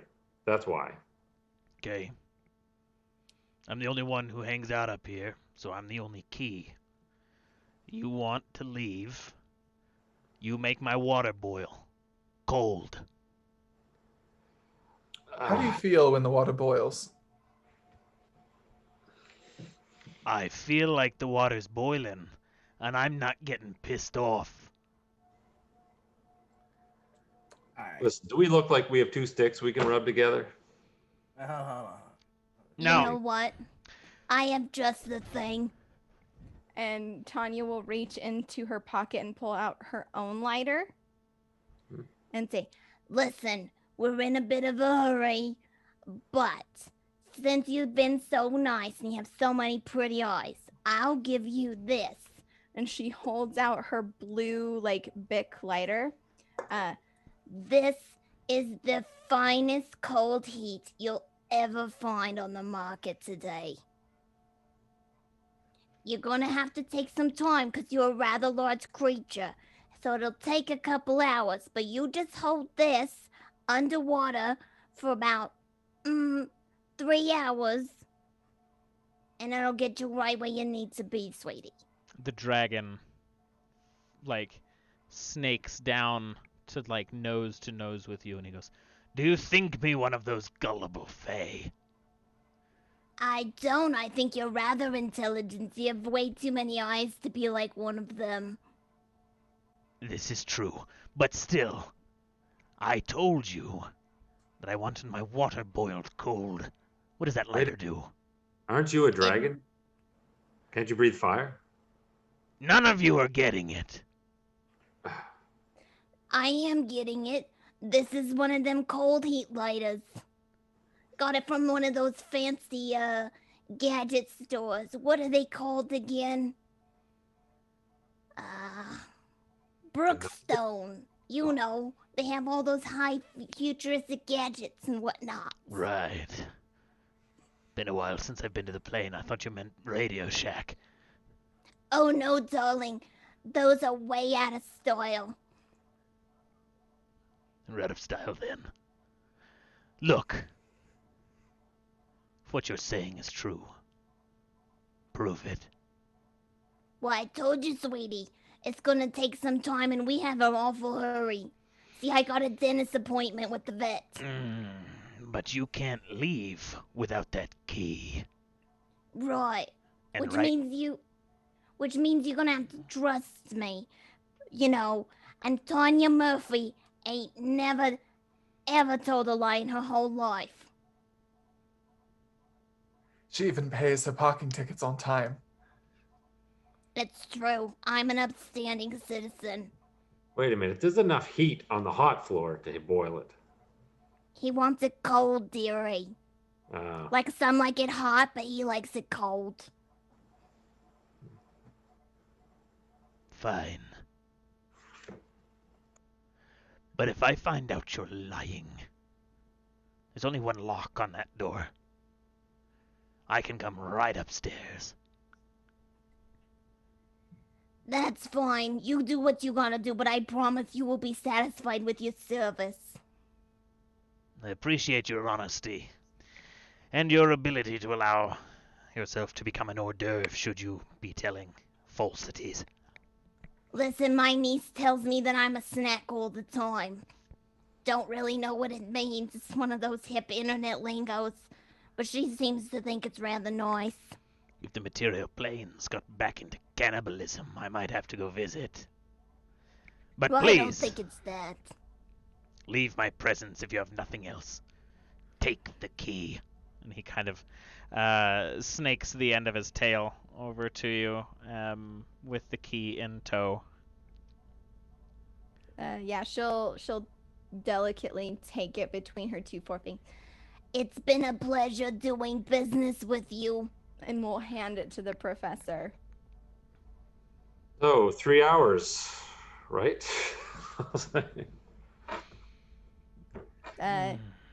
Goodbye, Mr. Dragon. Also, it looks like your left third eye might have a slight astigmatism. You might want to get it checked out. I know! And it's self-conscious about it! Jesus. Hey man, I Rude. can't help you with that, but I got some stuff that'll make you feel okay about it. Right now I have to fucking bumble with this tiny lighter. He's just like... Oh, I thought you were on Bumble. I was gonna be like, Hinge is much better, my guy. Coffee meets bagel. He takes the lighter and he like lights it. And as you guys leave the space, heading upstairs into the penthouse, you can see him submerge the lighter into the water. And he loses sight of the flame, and he watches for a minute before he lifts it out of the water and shakes it. There's no... Lights it again and sticks it under, and he's trying to wait longer this time as he kind of You have fades to out of hold view. it. So impatient. Let's make good use of our time, shall we? We'll hastily leave this area. Okay. Excellent work, Tonya, Miss Squire. What are the actual doors that we pass through? Are they like doors? They are physical doors, but the There's no I guess- stairs. It's like we just like appear yeah, they're more or less somewhere. gateways between spaces. Oh, okay. They don't swing open and close then. You just kind of Well, no, they pass. do. They do. Yeah, you get I'm the wondering- illusion of like you're gonna walk down a hallway and go upstairs, but you just kind of hit the barrier and then you're in another place. Just for the, I have no idea whether this will work, but I'm just thinking maybe pull some change out of my pocket and penny the door behind us. Okay. Just to see if it makes it, because he doesn't, well, I don't know, he doesn't have a key. Maybe he has an extra key, but anyway, just to try and delay him a little bit in case he grows impatient, the dragon. Okay. And Okay. since I am not personally hip to that lingo, explain to me pennying a door. You're just putting the coins in the door jamb and closing the door so that makes it jams it up, makes it more difficult to open. Okay. Yeah. Hell yeah. Let's see. Listen there, Felix. When you've been married as many times as I have, you start to learn how to deal with men. You give them something, you tell them it's going to take some time, and then only the finest men can really accomplish it, and they'll spend hours just throwing themselves against the wall to prove themselves. Dragons are no different. That's extraordinary. I typically just order an Uber. What's an Uber? That's about right. What are we looking at here? So, as you step through this door, the scene shifts gradually as you walk up the stairs, and the visual of this building kind of melts away and like kaleidoscopes like away from you, as what rotates back up around it is a starlit, full-mooned like garden courtyard. What looks like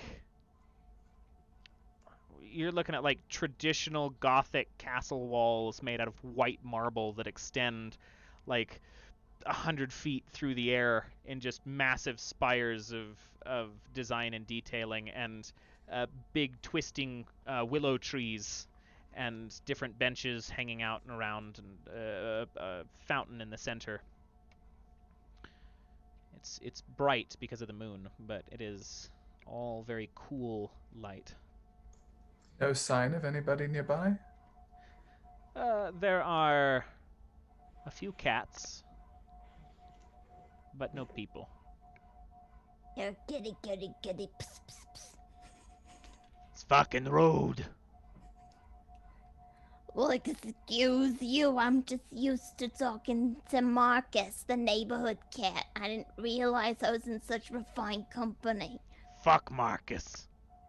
Whoa. Hey, he's a gentleman and a scholar. You take that back. Don't belie my good friend Marcus like that. And this cat kind of like stands up on his haunches and the back legs, and you watch him like mimic you with his front paw and just like this kind of thing.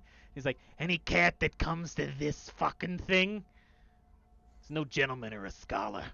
Fuck Marcus. And he like kind of skitters off deeper into this garden. Can you believe it? Total lack Extraordinarily of rude. manners. Believe you almost got in a fight with a cat? Yeah. Here? Have you not had a fight with a cat? I'll put it Then on you the haven't lived, Professor. Hey, I got a second chance. More like haven't lived on campus yet. He goes, it's coming. So, listen, Felix, when the dragon asked you the question about the sword, I was kind of curious. Do you know how to use it? I mean, You saw I've some used- movies, right? I could imitate. I've played Mortal Kombat. I've been in Macbeth. Well, then Mortal Kombat and Macbeth the shit out of that thing, because you're gonna, if this thing doesn't cooperate, we're gonna need to use force. One of the cats, not the one that was just being an asshole, but another cat runs up and he looks at you and he goes, that cat didn't leave just to go fuck off. He's a jerk, and he's probably coming back with a weapon. So you're going to want to learn how to use it. Oh, also, if you don't know how to use the weapon, you're going to want to not fight him with a sword. I think you don't like this other cat. I get that impression. Well, I mean, he comes to parties sometimes. Like, we don't mind him in small batches, but he's not the greatest dude. And if he starts drinking, Like my instinct, low key, was to kick that cat. Also, I'm a little faded right now, but Dude, I just same. didn't trust it. Hey, what? Right? Like, what do you got? Like you, a catnip? Yeah, Are dude, are you on the nip? I'm on people dip. Fuck, what's people nip? People, dude, it's called Sunshine Shake, bro. Nice. Dispensary. And he pulls out a little bag from like his fucking like, for instance, like tucked under his arm, and he's got like, it's Tulip Dream, dude. Yo, that shit sounds lit. I'll trade. Like, I'll trade. I'll give you a picture. Mine. You give me a picture of yours, huh? All right, fair enough. I don't I have thumbs, fine, so you gotta do it. It's just I like, got you, man. Like, I take out little baggies and I swap it with them. closest fucking. I'm full on about to smoke turnip tree.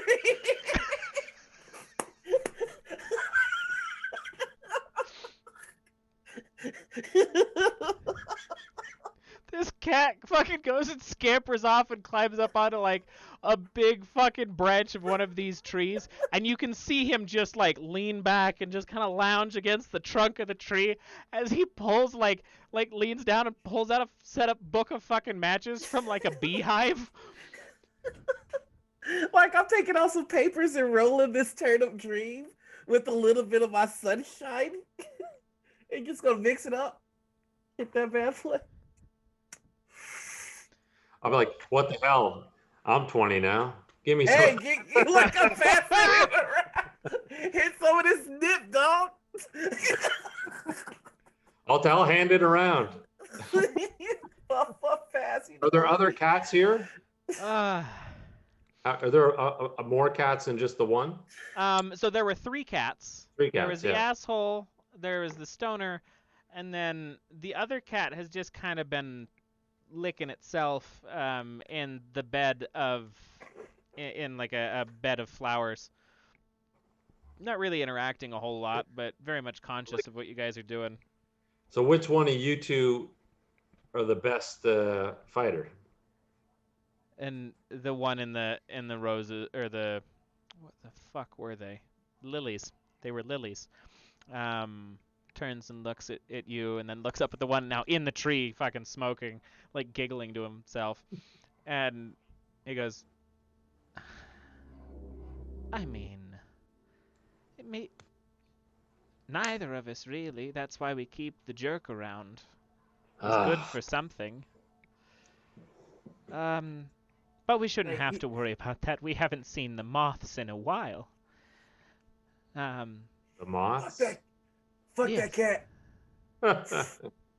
All right. Well, let's hope the cat takes a long time looking for the sword. We're looking for your master, the Archfey. There's no archfey that can master a cat. Are you fucking kidding? He goes back to licking himself. All right. Poor choice of words. I'm sorry, but have you never watched those Jackson Galaxy videos online that teach about slow blinks? No, I haven't.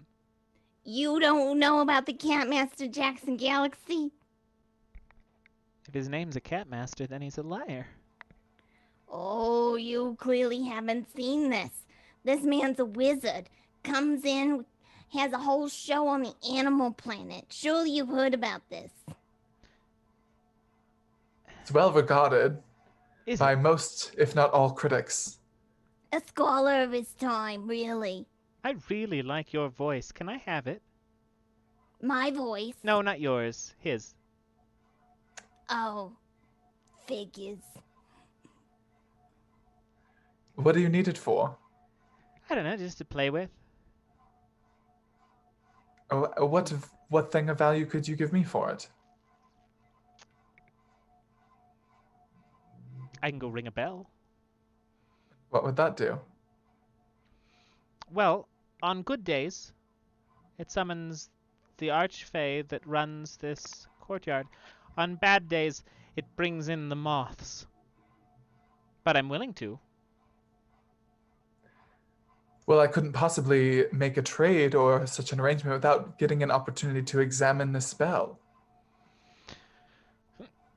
It's not a spell, it's a bell. You misheard. No, this bell. I need to examine this bell. How am I supposed to know what way I need to ask you to ring it? You're telling me you can tell me how to ring the bell to make sure the moths don't come just by looking at it? I think that's a distinct possibility, don't you? I mean, I'm not doing anything else. Was really saving licking my own ass until tomorrow, so like, yeah, let's go. Cat gets up and like starts trotting down the courtyard. Are you following it? Yeah, I'll look back at the rest of the group and sort of shrug, still holding the sword. Maybe if we ring it. Good idea. How do you tell when it's a good day or a bad day? Who decides that? I think one of the Archfey does, but we haven't seen them in a bit. Does anyone like give you a forecast? Yeah, today it's going to be a good day. So ring away. Is that sounds like a song. No, nobody like that. Well, there used to be that Archfey. He would run through and just slam the bells as he went and just scream things, but we haven't seen him in a little while. I think one of the other Fae got tired of him, or the moths took him. Oh, so the moths take you away? Is that the deal? No, the moths are all consuming. The moths just kind of eat whatever they show. They're big. Yeah. Okay, let's hope it's a good day then. Yeah, you'd think they were nice, because moths don't seem intimidating, but then you get real up close to those little antenna thing, and then they just lose their shit. It was bad. Where I'm from, cats are always capable of taking on moths. Is that not possible for you here? I mean, one of us who has weapons, or if we have a bone, but like, none of us have magic here. Bone? Yeah, bones. It's like the currency for spells in this world. Huh. If Well. if you have a magic bone, a part of you, then you can, just like gesturing with paws. It's a thing. How long have you been traveling? We're just testing you. Of course you were. Anyway, and she reaches this like gong. Looks like made out of pearl, but it's fucking huge, so there's no way. But it's like raw pearl, inlaid with like deep red, like Grecian details. And the cat walks behind and grabs a big gong hammer. Looks at the four of you and goes, "Okay, but you got to tell me how to ring it." If we had a bone, let's pretend that we had a bone, would that make it a good day or protect us from the moths? Depends on what kind of bone you had. Got an arm bone, arm bones do one thing. You got a neck bones do another thing. You eat somebody's skull, that does its own thing. Like, I don't know. Is the foot bone connected to the leg bone here? Are you trying to be funny? I would never. I'm a lady. That's good, because I'm a cat and I don't find things humorous. Except for that one bone. Let's pretend we had a wishbone. Oh, humorous like the fucking bone, dude. Sorry. Off in the distance, as you shout that high, off in the distance, you can hear the other cat who's fucking high in the tree just bust up laughing. And then you hear a... he like, falls out of the tree. And he continues to laugh. Oh, okay, he's okay. What do the three of you call each other? Cats? You don't have a particular epithet you prefer? Oh, God, no. If you try to pick one, then the Fae steal it from you and use it for terrible things. What do they call you? Well, they don't call us anything until you give them your name. If they hear a name, then they get to keep it forever. That's how that works. So, you know, How can they keep a name? how did they take 20 years off of you? Well, How did you know what he looked like before? Yeah, good question. I didn't. I have no concept of what he looked like 20 years into the future. It hasn't happened yet. I know it happened. Logic but professor. I'm like, listen, but back up a bit because no one's gonna give anyone's name. But this bone, you said that it could help us. Could. You never answered the question. What was the question? What if we had a wishbone? They don't exist. What do you mean they don't exist? I mean, there was only like 4 or 5 wishbones that have ever been found. And people who found them in the past, these 4 or 5, what did they do with them? Well, I mean, what do you think a wishbone does? You mean a cat? It gives you a wish. As worldly and as knowledgeable as you has not gone through a disposal unit in our world. You've restricted yourself here to play with catnip and daisies. No, I just lick myself. That's the other guys. Okay, I mean, you have the opportunity to find all the wishbones you'd like if you come home, maybe even help us get home, but if you're only interested in licking yourself, I mean, there's no reason for us to bother you. You can go back and occupy yourself the way you've always liked. I don't like what you're suggesting, but I'm interested. What about it's not to like? Wishbones, as far as the eye can see. And what do you want in return? Assistance getting home. Fine. I'll teach you how to use that thing, and kind of waves at the rapier.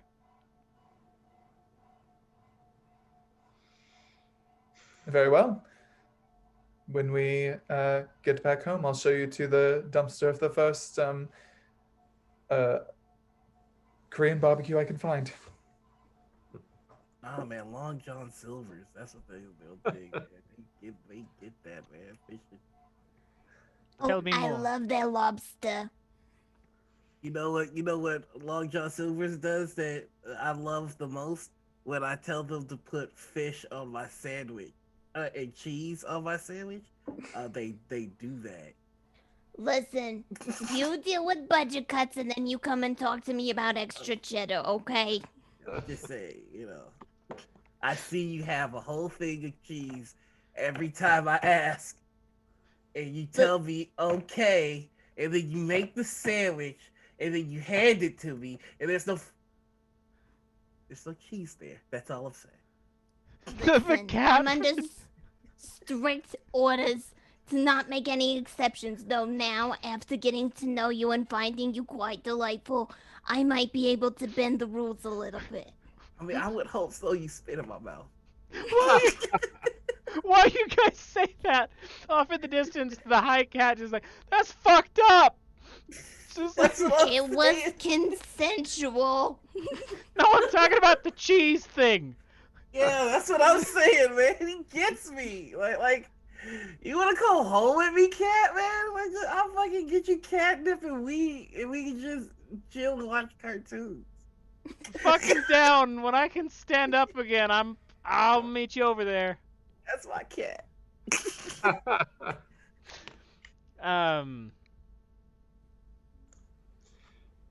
Tanya, I'll Yeah. lower my voice and I'll say that wishbone sounds like it's like an artifact or something really important. Well, You still got it, right? Yeah. Well, of course I do. It's gonna Yeah. be full of my best wish. Well, You it's never- it's going to work the exact same way it did with your sister, except this time you got to win. Because if you don't, you're going to lose the wish. Well, she's dead, so I'm probably gonna do all right. Sorry to hear that. Yeah, me too. It's been a hard road these last 6 years without it. I'll turn to Felix and I'll say, all right, you have to beat this cat in a sword fight. And then we're going to use the wishbone on the Archfey. If Gerard Butler can do it, then there's no reason I can't. We're going to get that wish, and you're going to wish us home. So, the smaller cat that you were striking deals with, Felix, looks at you and he goes, how much do you know about the sword arts? Sword Art Online, my nephew watches it all the time. I've held a sword before. This is gonna suck. Okay, there's 3 different kinds of Fae-based sword arts. I could only teach you one. Too much more than that, and I'll need a really long nap, and I'm not tired yet. You have dance, drama, or voice. You're gonna have to pick one. Well, you found my voice enticing before, so let's take that as a good sign. Deal. Why do you smell like tanuki, by the way? Obviously bleeding. Don't worry about it. Okay. Just when we get back to the other place, don't be fucking around with tanukis, because I thought we were hanging out. Oh no, you're welcome in my flat whenever you'd like. Good. All right. Well, Wishbones, Long John Silver's, as much cheese as you can eat. you ever heard that one fairy tale about the rat that could control the guy on top of his head? Unfortunately. It's okay. You're gonna feel a lot like that for a second. And the cat like climbs up onto the back of your, just like kind of drapes over the back of your head, just kind of leans his arms over the top. And then just sits there and starts to purr. And as this cat purrs, he just like osmosises his like years and years of sword arts through the school of the voice down through you.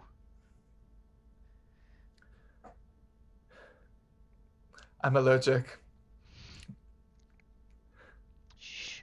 Do I look okay? And then, as you You say look that, great, sweetie. no, he fucking doesn't. The other cat like returns with his sword, and he goes, looks at you, and he goes, "You look fucking stupid with the cat on your head. Man up and fight me." How are you even holding a sword? No thumbs, you cat. And he looks at you with the amount of fire in his eyes that you could not expect from a cat. And he raises a paw, and this sword has like got a little mitten fashioned around the handle so he can just stuff his paw into it to wield the sword. Okay, that's clever. Hey, before you fight, you want some catnip? You trying to get me high like that guy over there? Hey, first off, you show some respect to my friend. And second off, yes. No. I'm good. All right, what are the terms? So, are you squaring up with this cat? What are the terms of this duel? Oh yeah, that's a good question. I don't want to die. Or do I? You feeling lucky? No, it's more like Oh, what kind yeah. of day have I had today? Well, I mean, it is Tuesday. Yeah, no, I want to die. It's to the death. Is there an alternative? Why would I come back with a sword that took me so long to dig out of a hole? Just to fight you to the pain. Because I have what you lack. Which is what? And A if you reason say, to continue to live. alright, fair. I was gonna say if you say thumbs, I'll fucking kill you anyway. Some of my best friends don't have thumbs. Yeah, they're probably shitty too. Look.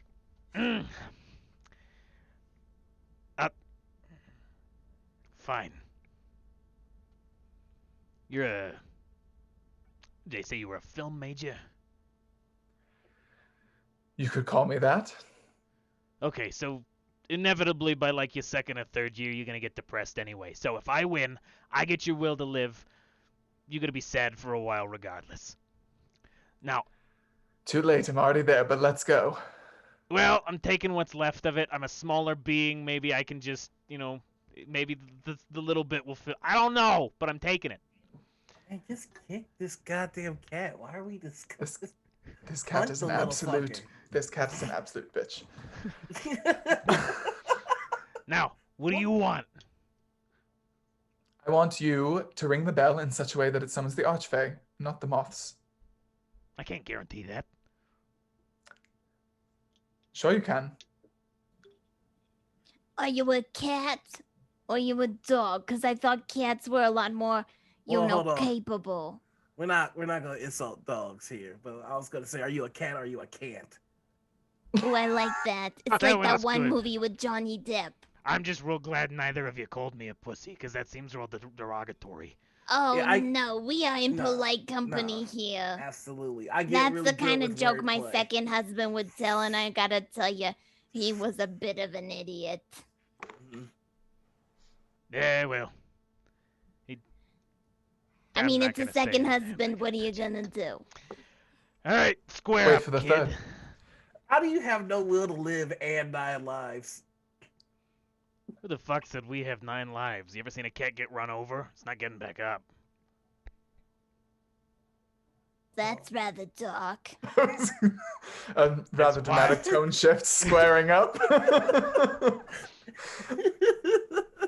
Gets really solid for a second. He's like, I'm sorry. That's why I gotta It's win like- this thing. It's like, It's like you haven't even read any Candide. It's the best of all worlds, you know? you know that cat poster? The motivational one?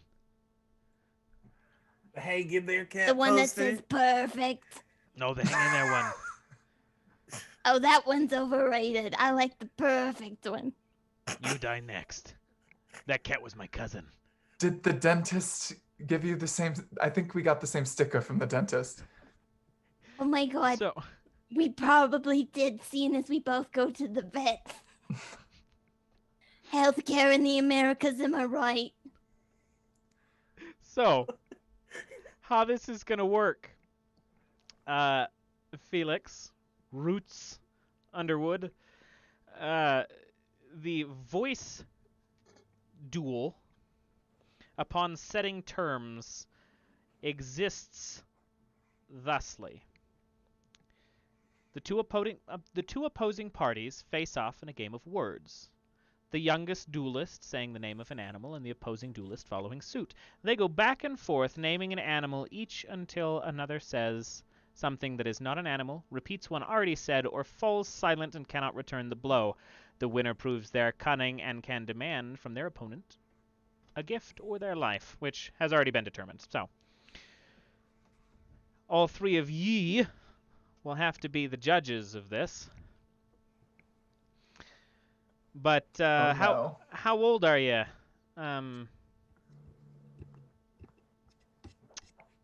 Felix? Out of game? In game. In game? 26. Okay, yeah, you go first. Okay. Cat. Cockatoo. Oarfish. Parrot. Dolphin. Indian ringneck. Donkey. Lovebird. Mule. Parakeet. Eagle. Toucan. Salamander. Lizard. Orca. Gila monster. Anole. Whale. That's it, yeah. No! Oh no! The cat. Probably should have sent the poet. The cat bats your sword out of your hand, and it goes skittering to the ground and finds its rest in the dirt.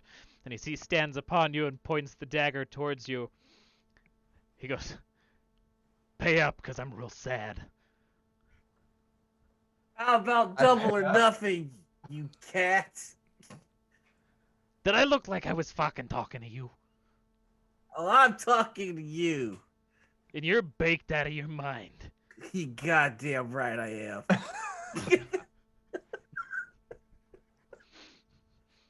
Tonya moves up behind and kind of stands there oppressively, using one of my descriptors, and kind of like stands there just kind of looking at the cat, glaring. Behind the cat? No, where the cat can see her. So standing behind Jacob. Okay. So he stops this little jovial repartee between him and Jacob and looks, just kind of like the eyes shift, and looks at you and he goes, "Dude, what the fuck do you want?"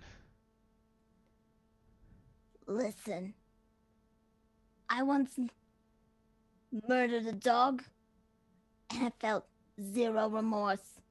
You think I'm gonna give two shits about running over a cat? Especially one as cocky as you?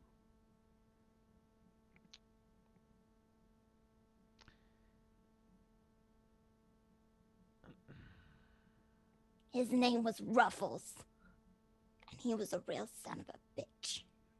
I mean, anybody who names their dog Ruffles is Yeah, also Johnny was a real bit of son an a idiot. bitch. Yeah. He was my first husband, and he wasn't really the sharpest crayon in the box, if you know what I mean.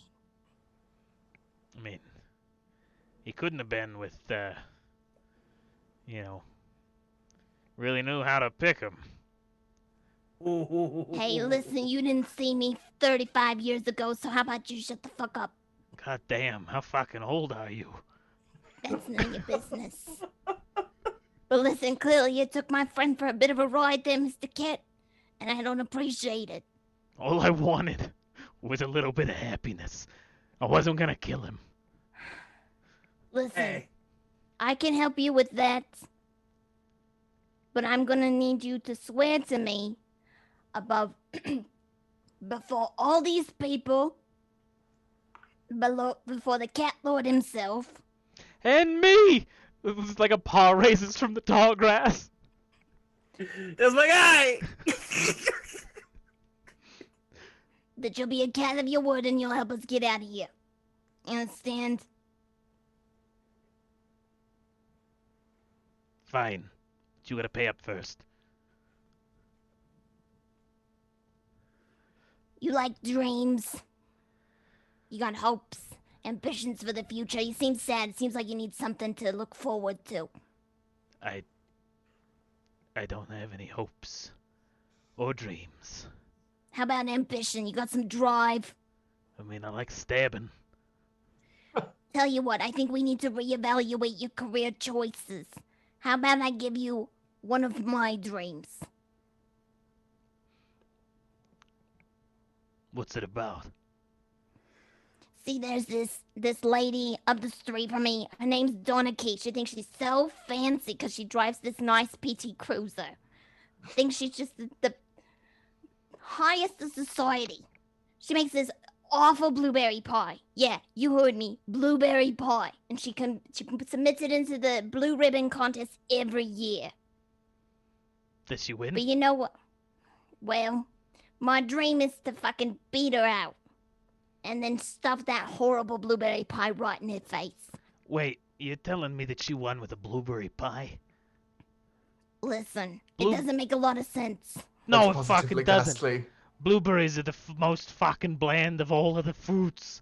Like, That's what I'm watermelons have saying. more personality than a blueberry. But see, you get it.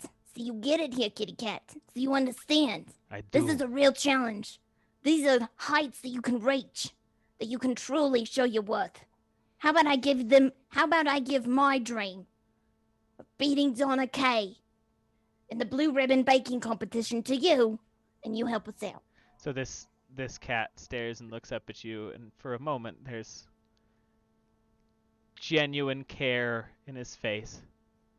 As he softens a bit, he goes, He shakes off his like paw, like his mitten sword, as it clatters to the ground.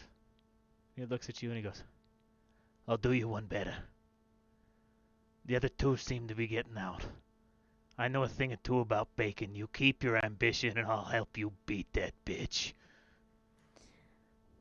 Sir, you have a fucking deal. She puts her hand out. And the cat just like full slap into the center palm of her hand. Fuck Donna Kay, am I right? Wears Fuck white Donna after Kay. Memorial Labor Day every year, I'm telling you. Has no class. It's fucking disgusting. It really is. It's like she's never read a Vogue magazine in her life. I mean, to be fair, no, neither have I, but I at least know that rule. Yeah, but you're a cat, you know what I mean? It's true. Laws of You're physics don't always give a shit fashionable about every cats. time of year. Also true. You gotta ring that bell, though. Well, can you show me how? I don't fucking know how to use it, but he said I could, and I had to, so I guess I gotta go do that. And he kind of walks over. And he sits and frustrated. He like looks at the gong and looks at the mallet that he swings at it. And you can hear him fucking mumbling under his breath. Oh, fucking like turns around and he's like, "There's no fucking mitten on it!" And he like runs, just like sprints the opposite direction. And then he turns around and he looks all four of you in the eyes and he goes, "But I'm a cat of my goddamn word." And he sprints as fast as he can and then just leaps off the ground a good like 3-4 feet before the gong and just headbutts the thing right in the center. And the gong rings out, and as you do, there is nothing for a moment. And I'll be like, "Jacob, in case the moths come, give me another hit of that shit." Yeah, here you go, man. Thanks. He just passes it off. Yeah. Man. Tonya will shuffle to the cat's side and look down at it. You alright? You got a hard fucking hit. Comes from my dad. That's good. How do you feel about Winnebagos? Do they got the wood paneling on the sides of them? Of course they do. I'm a classy dame. Yeah, it's fucking right. I think we're gonna get along alright. You wanna come with me? I go to one of 1250 states. I've only seen 12 thus far. Yeah, but I'm tired. I'm gonna come sit on your shoulder. That's fine. That's fine, dearie. She'll actually pick him up and help him up onto her shoulder and hold him like a little baby. As a note, because you didn't quite realize it before, but this cat is jacked. Like, it's a dense cat. Like... Oh, God. You only eat exclusively bricks. What's your problem? I just sword fight and headbutt things. The fuck did you think I was gonna weigh? Are you gonna help me win a pie contest? Seems like a bit of a stretch, I'm not gonna lie. I'll do some cardio, don't be rude. That's probably good for the best of us, dearie. My doctor's telling me my lungs have lost capacity. You know what, with the smoking. As you guys are talking, you hear some rustling of the grass as out from just kind of fades, or in 5e logic, like tree steps out of the trunk of one of these trees is a grand, very pale, long, blonde-haired, kind of blown back, clean-shaven face, wearing deep, like browns and like speckled whites and things, and it looks like, and light greens, a little bit of light green, but deep robes that trail off in the back, and they continue on away. Everything looks very, very soft. They look almost Sandman-esque, but the most royal, wealthiest Sandman you ever done see. And he looks at the four of you, and he looks at the three cats, which the stoner cat is now kind of, he's gotten up, he's doing all right. He's got his bag underneath his armpit. He's got his lighter underneath. Pick him up. Yeah, he's got the lighter underneath the other. He's just kind of holding on as he was waddling, so you grab him and pick him up. I'll help you out, buddy. Gotcha. The other cat standing aside, Felix, And this archfey that steps out of the tree goes, "You know, those are my last 3 cats here." And where did the rest of them go? Well, the moths took them. So it sounds like you need a way to combat the moths. Not at all. Did I hear that you were taking them? Well, he's coming of his own volition, ain't you, baby? Yeah.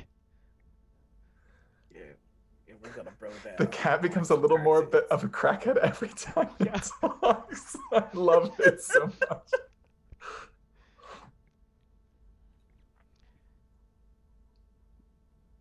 Because these 3 cats have been a pain in my ass for like a century now.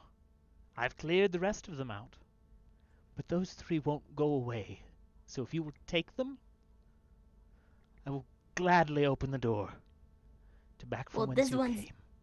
This one's definitely helping me beat Donald Key's ass in a baking competition, ain't that right? Yeah. And this one, I'm gonna show him Cartoon Network. Fuck, what's Cartoon Network? He was gonna blow your fucking mind. I promise this one, dumpster diving in abundance. He said there are wishbones out there. I want all of them. And you'll get so many, dear. I'm so happy. My mouth is, I'm like, are you serious? You brought us here and we've gone through all of this shit and all you want is for us to take 3 cats? I might refuse just on principle. Have you ever Listen, taken... Bob Barker always asked you to spay and neuter your pets, and it's the least that we can do. The Fae walks up to you, and he sets his hand on your shoulder, and he goes, "Professor, I understand you are younger in your years, so you may not understand, but have you ever taken care of a cat long term?" No, I have a dog. And he reaches up, and he puts his hand on your forehead, and he shows you a glimpse of all of the bullshit that these cats have gotten up to in his fucking bathhouse, which is just, from perspective, normal cat shit. And as he moves his hand away, he looks at you and he goes, "Cats are fucking awful, and I just want to sleep. You'd be doing me a favor." You don't have to tell us twice. As I sternly look at the professor. All right, I'll turn the last cat. Where's he? Just laying on the floor? No, I think mean, we so have all all 3 3 of them accounted have for. been grabbed at this point. Oh, they have. Oh, I thought there was one left. Okay, I'll go. All right, then. I guess you have a deal. No, I wanted a hold plant on. and I get a cat. Before it's a deal, I have to ask for one more thing from you, Archfey. Yes. I need you to take my wings. Of course. They would befit me better anyway. And you're wearing them incorrectly. And he peels these, like, pixie wings off, and you can almost hear the stick of, like, fake eyelashes. And then in the same manner, they just, like, magnetize. They just seal themselves perfectly as these big fucking lashes on this archfey. Yes. I'll be like, Jacob, is there a bullet that's still inside you? And I need you to take this bullet out of me. and close the wound. I can restore all of you if that is your wish. I know. Yes, No, please. no. Leave me alone. Where's the door? What do you mean restore? You would leave exactly as you came in. No, that's not a good idea. I think, listen, we'll get you to a hospital, Jacob, as soon as we get there. I've been lung shot.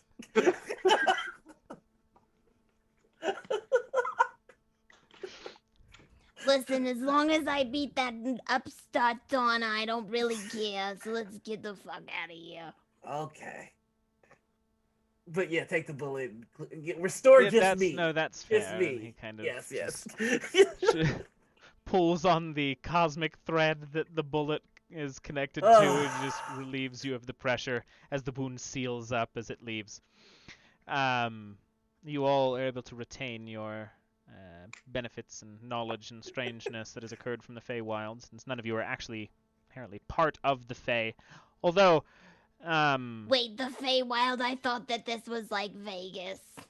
I thought we had determined that this was a strange setup in the Bellagio, kind of one of those immersive experiences. you're not entirely wrong. There are 3 different entry points to the Fae Wild naturally that mortals can find. One of those is in Vegas, but it is behind the seafood aisle of the Peppermill Casino buffet. I don't know why it's there, but they have really good shrimp. It makes sense if you think about it. Let's go home. You should all go home. And he waves open a door, which just kind of wraps you like somebody waving those like stick and rope like bubble wands, and just kind of envelops you. And as it does, the space fades back into the material reality of the smell of kind of overcooked burgers and people screaming because somebody dropped a hot dog on somebody else's shoe, and like Screaming. Sorry. I was just, okay, that's what like I a was child. Sorry. Screaming. Yeah, like Screaming. I did not mention What that it the wasn't fuck? child. My Balenciagas. You spilled lipstick in my white Valentino bag.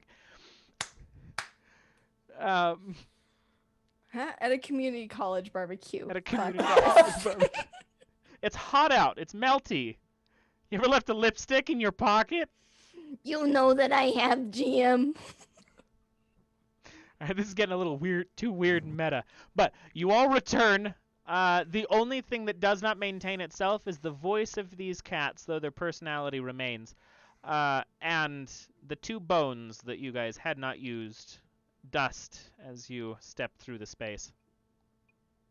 But Tonya, as that bone kind of turns to dust in her pocket, she'd reach in. Oh, looks like Cynthia still has the winning record. And she would kind of empty the bone dust out of her pocket. the winning record for what? I need to know this personally. Cynthia always chose the right side of the wishbone. Every year at Thanksgiving, there was only the 2 of us. She always picked the right side. Never know. We'll never know how she knew, but she knew. She always had a good sense of these things. Wholesome. And that, I think, with a relatively unceremonious let exactly on time, which makes me very pleased, wrap up to a session of Iron and Lies. I just have one question for the epilogue. Yes. I just have one question. The next time Jacob goes to the cafeteria and he orders his tuna sandwich, will there be cheese on it? There will be extra cheese on it. Yeah! It's a happy ending, y'all. See, That's the final shot in the movie of this one shot. No, that's just- not. We're gonna. We gotta rewind like the multiple endings of Clue, because Jacob, I need you to say, when I go to the cafeteria and I order a tuna fish sandwich, will you spit in it? Because that's what my brain said. I just need to know when I go to the cafeteria and I check my tuna fish sandwich, will there be spit? There's no spit in it. Listen, I'm good at my job, and that could already jeopardize my employment. And as we've already established, I don't have health insurance. I literally go to a vet for my dental needs. I'm risking my employment to give you this little slice of cheddar, so maybe could you just be grateful and not belie my honor? Back to the other ending where he sees it and there's cheese. He's gonna fist pump and freeze frame, and then Don't You Forget About Me starts playing. Na na na Yeah. na na na na na na na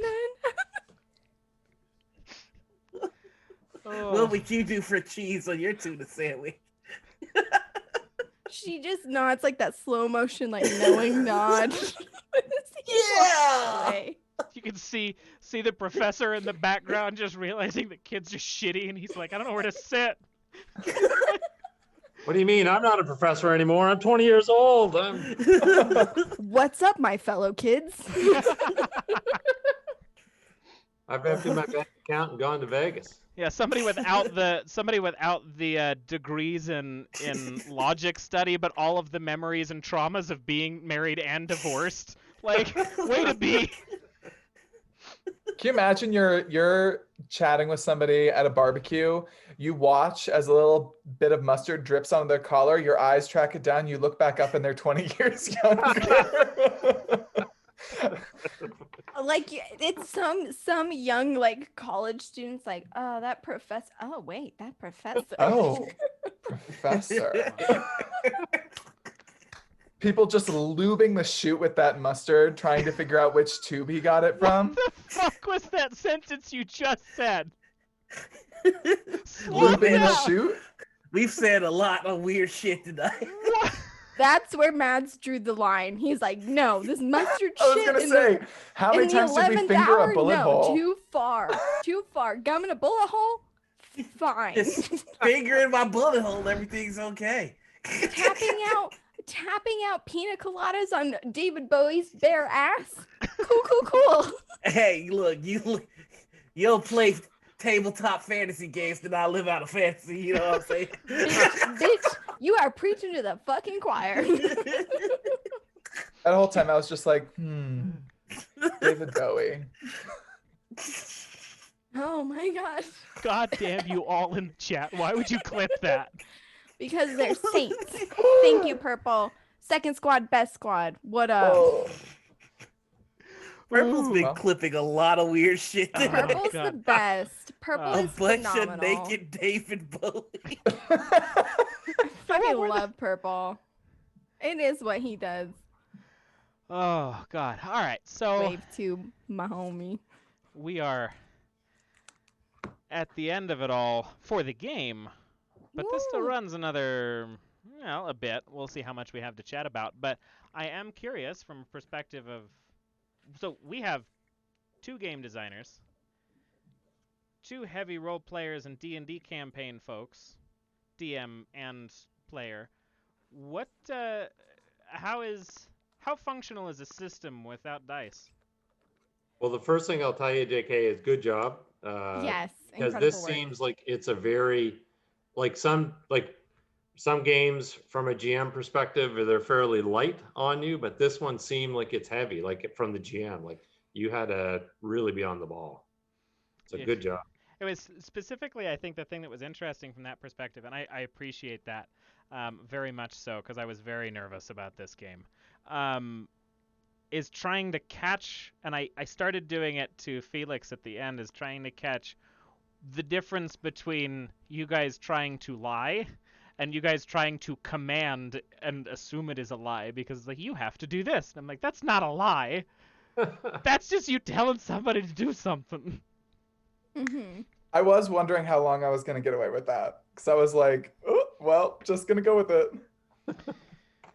I loved the response to it though. I thought it was very creative to be like, oh no, my love is the sea, vial of sand. Like I loved that kind of like, you're not as clever as you think you are, and I think that it's collaborative, but like upping the ante a little bit, and I really enjoyed that.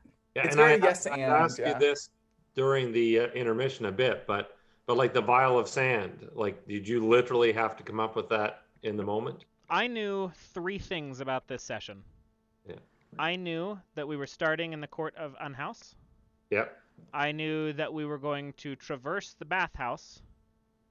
And I knew that there was a dragon in the cold tub. That's the only things I had planned, because I did not have the time. Wow. So It sounds like relatively it's light great. prep, yeah.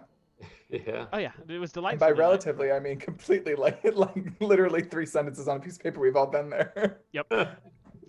True Just that, a- homie. Just True a that. squiggly dragon, and that's it.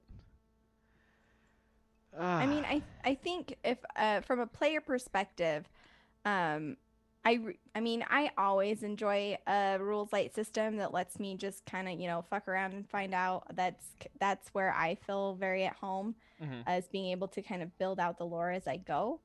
I think that this was incredibly rewarding in that regard. And I think that, I mean, given the nature of the game, there were a lot of things, if you played a couple of sessions of this, could be really rewarding, as you got into the hopes and the ghosts, the dreams and the nightmares, and really started to play into those to flesh out what characters are willing to give up as they traverse the Fae Wilds. Like, I think you could get a really deep narrative with this because it is so yes Andy, but it's going to surprise you. And I think I mean, I loved even the prep, like getting ready for this game was wonderful. Like, how old do you feel? You know, how old are you when you're happy? Like, I loved those questions. And I think those might be questions, honestly, as I go to play other systems, those might be questions that I take in creating characters for other games, just because they are such a unique perspective on, you know, who are you bringing to the table? That's what I really loved about this game, is it made you really think about who are you bringing to this game. I think you hit on a really interesting point, which is I think that like a session 10 of this game is going to be so much different than a session 1, because everybody's going to get better at it. Like, you kind of rely on the dice, right?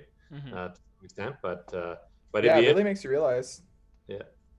Out of curiosity, is it? I mean, this was a kind of a one-shot. But is it intended for kind of to use the same character in kind of a campaign play, or is it designed? So I mean, the way that this is built, you can absolutely run this in a full campaign, because one of the things that I had kind of addressed on intermission is death is not, or I think I said it a little bit at the beginning too, but death is not really death in this. If you're dying, you're dying because Fae know mortals can die. And so a Fae will kill you and then strike a bribe with you while you're dying to basically put you in stasis in that state. So then you have to do what it says, or it can just turn off that stasis and you can just fade out into black, you know. Or you just start losing pieces of yourself as you're giving and taking and you're performing these Fae trades. I think your point of like session 10 of this, if you continued and really explored all of the things in the Illwood is what this place is called, overall, you could get into some wild stuff where you are very much not the same people you are by the time that you begin. And then it's like, what motivations do you have to leave at that point? Like, what do you end up at the end to, is like, is it worth going back home? And I would love to explore that. Yeah, I could feel myself. I wish that I had played harder in that sense. Like, I was kicking myself because my gut reaction whenever I was offered like an interesting deal, like for my voice. Don't take it. Right. My gut reaction was like, don't do this. And then as soon as I was like, no, I was like, fuck, like that would be such a good opportunity to do something fun and interesting and weird. And I wish I had like played a little bit harder in that sense, like of really could have going balls to the wall knowing that tonight was it, you know? Yeah, but at the same time, I completely understand that, like, I'm not giving up anything. So if you were thinking about this system in a campaign sense, like, you wouldn't get very far without giving up stuff. Like, and I think Mads, you did a great job of pushing us to like really have to start looking at giving up what we brought in, whether it was literally all of our blood. I was having a fun time making deals like that. One of the parts of the system that I truly enjoyed was the dueling system. I think that's just such a clever way of dealing with conflict. It's just a game of wits, and it totally fits the theme and feel of this game. Yeah, there are 3 different kinds of ways to duel, 2 of which would have worked on stream. The other one I wasn't going to really attempt. But there was drama, voice, and dance. So one of them is the conversation of like topic back and forth until somebody repeats. Another one is a 5 out of 7 game of rock, paper, scissors. And another one is a game of tic-tac-toe. And objectively, those are no different in determining outcomes than dice are.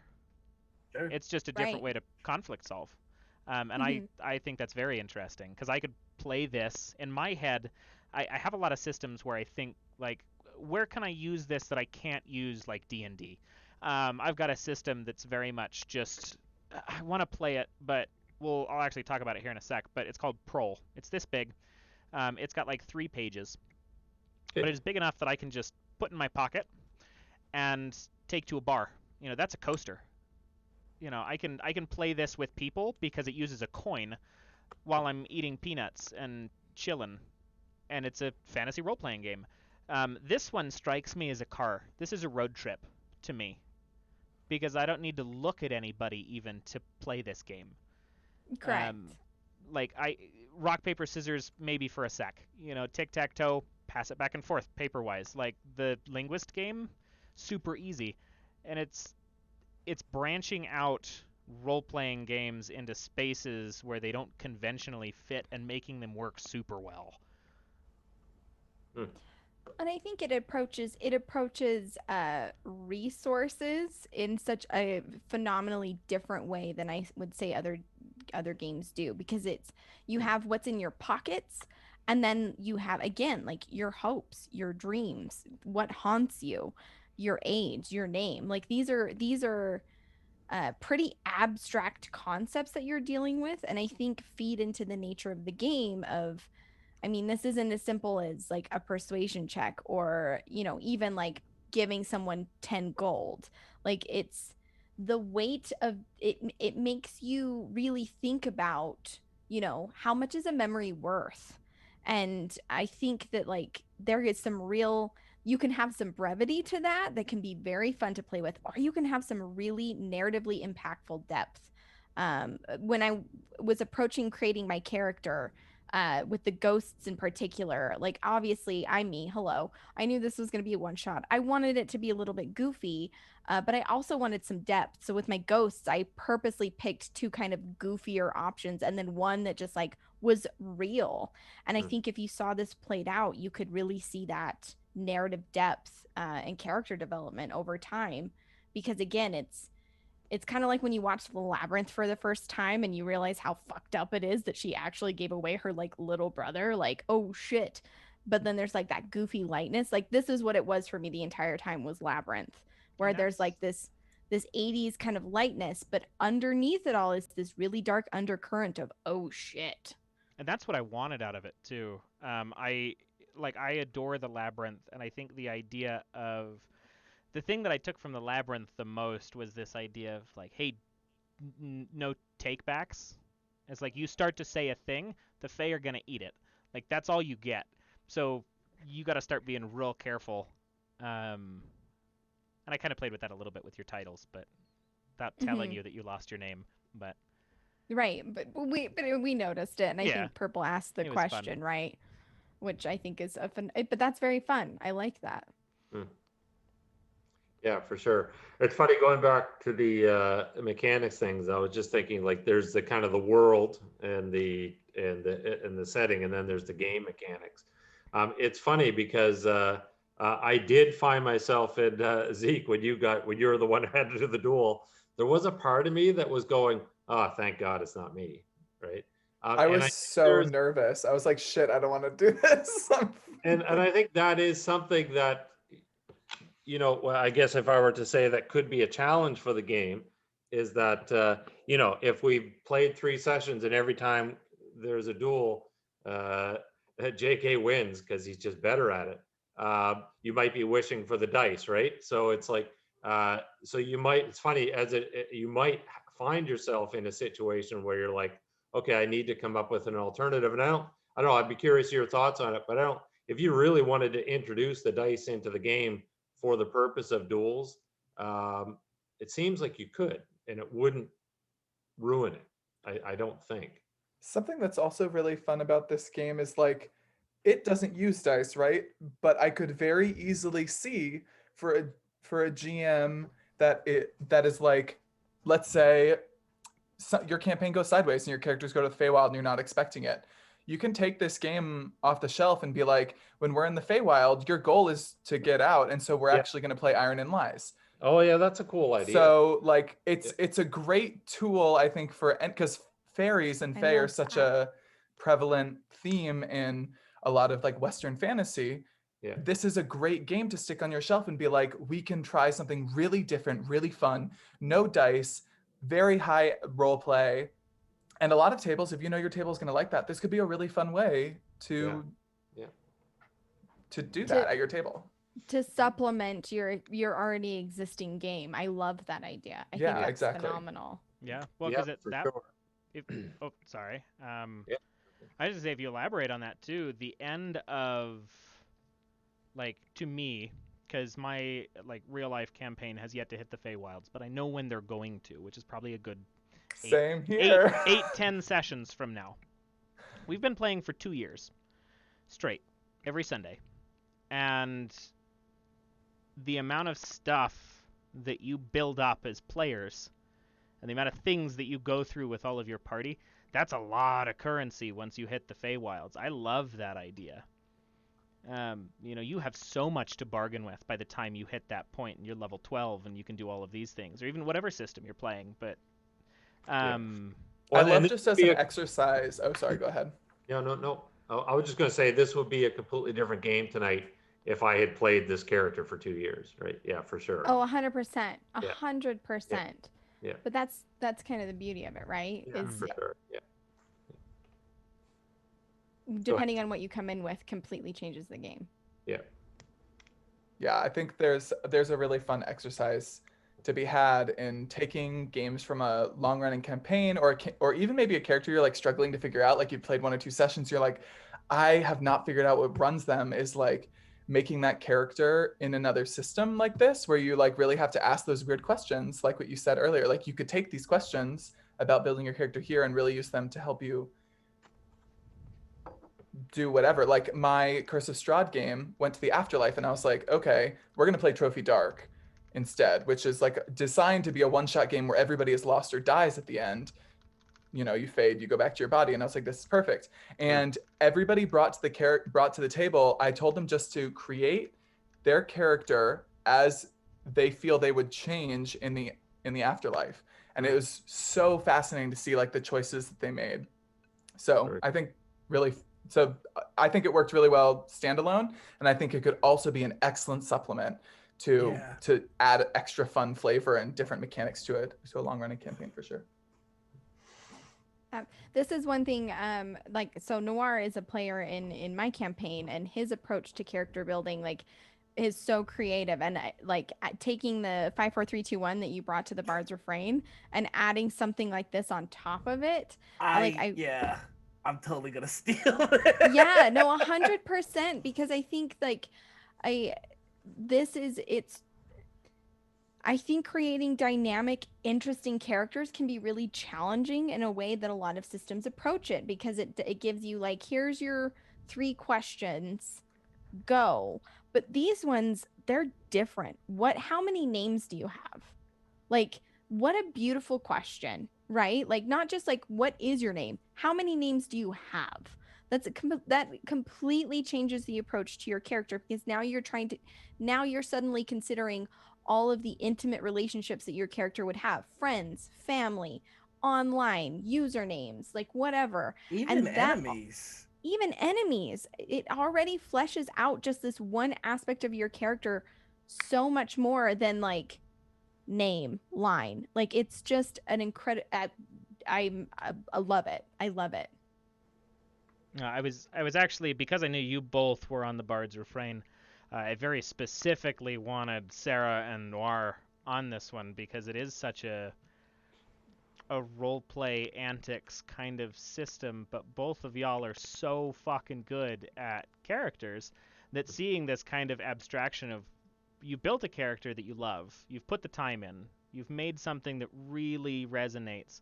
Now, what are you willing to give up of that? How far will you strip down this character to survive of what you made you love them?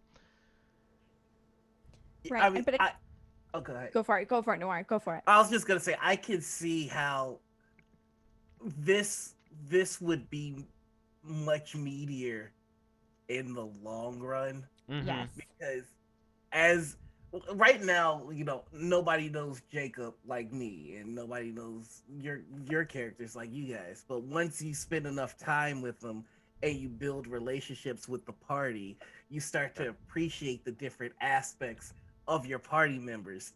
And that's when having to give up certain aspects, like having to give up like an inside joke that you have with the party, that's when it Right. starts to get painful. So Exactly.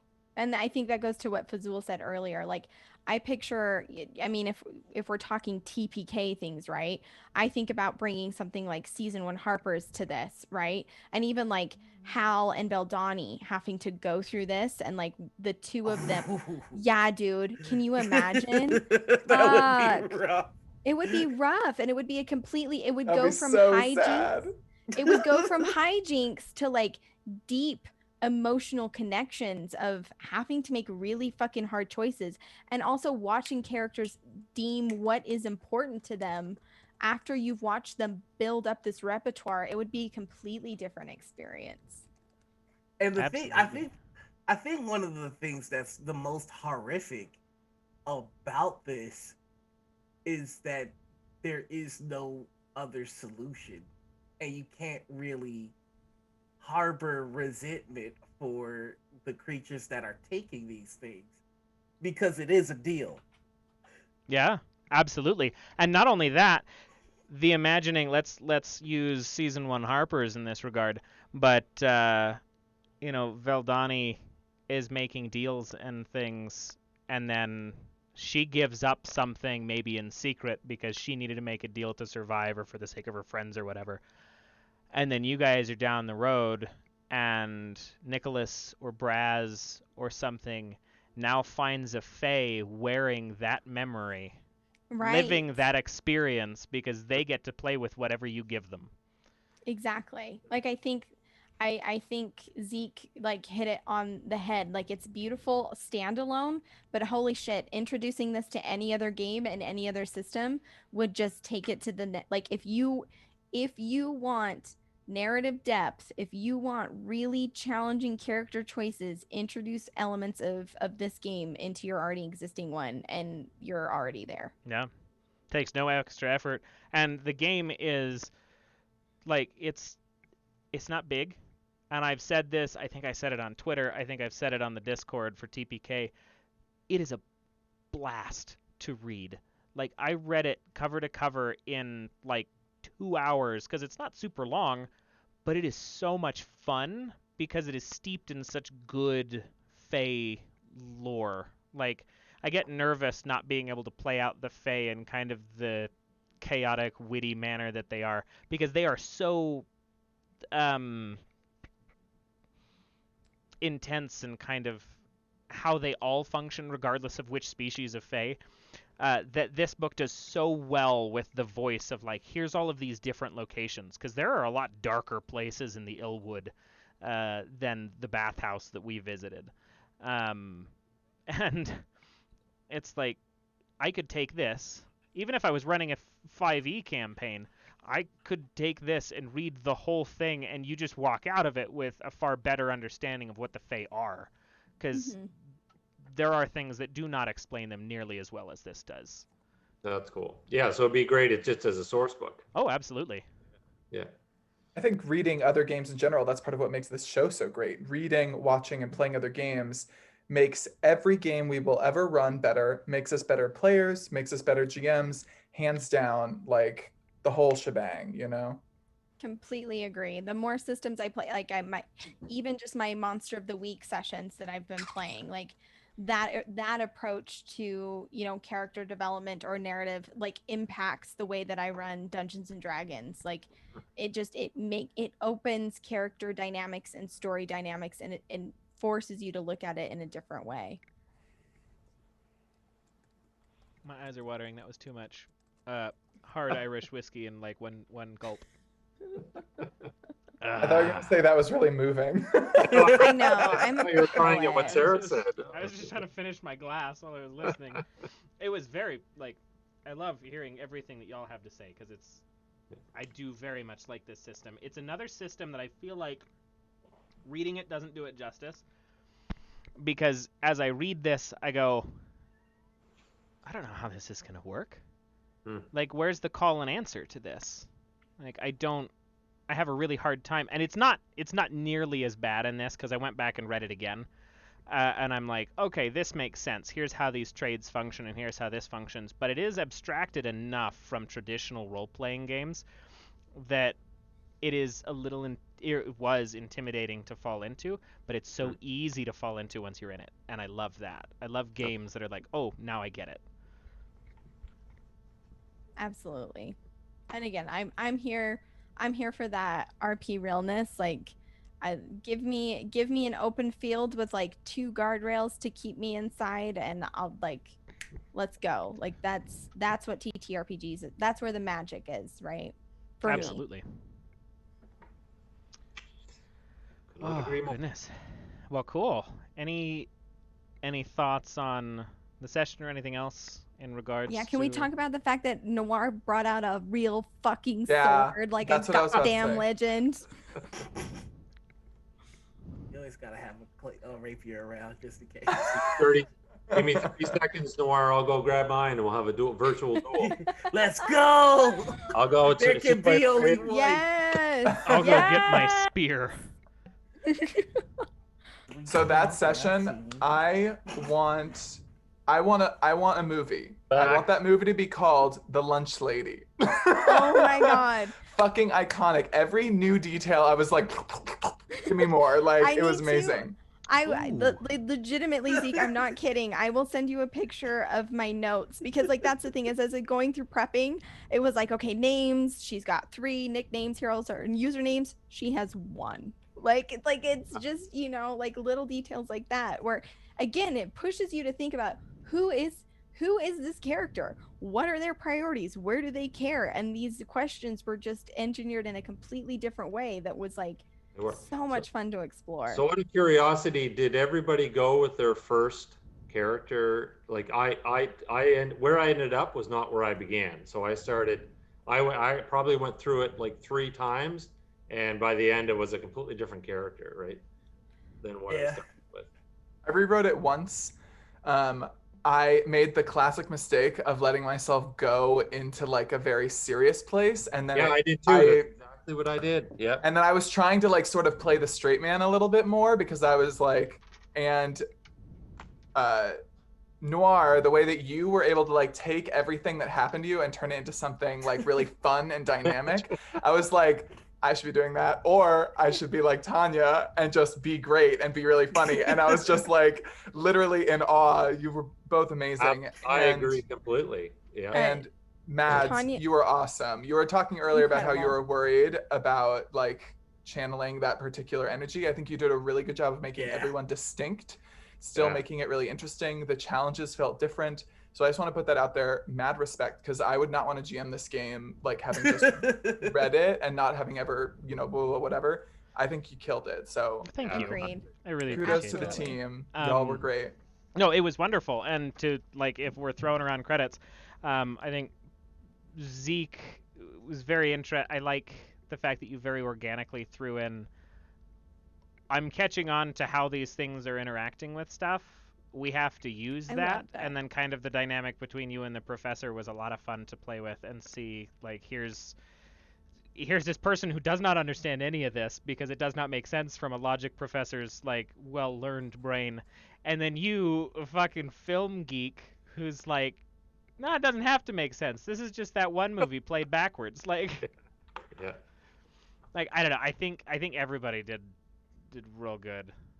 I love the professor being like very logical, stoic, and just, you know, trying to figure it out until frustration like, I could get 20 years off.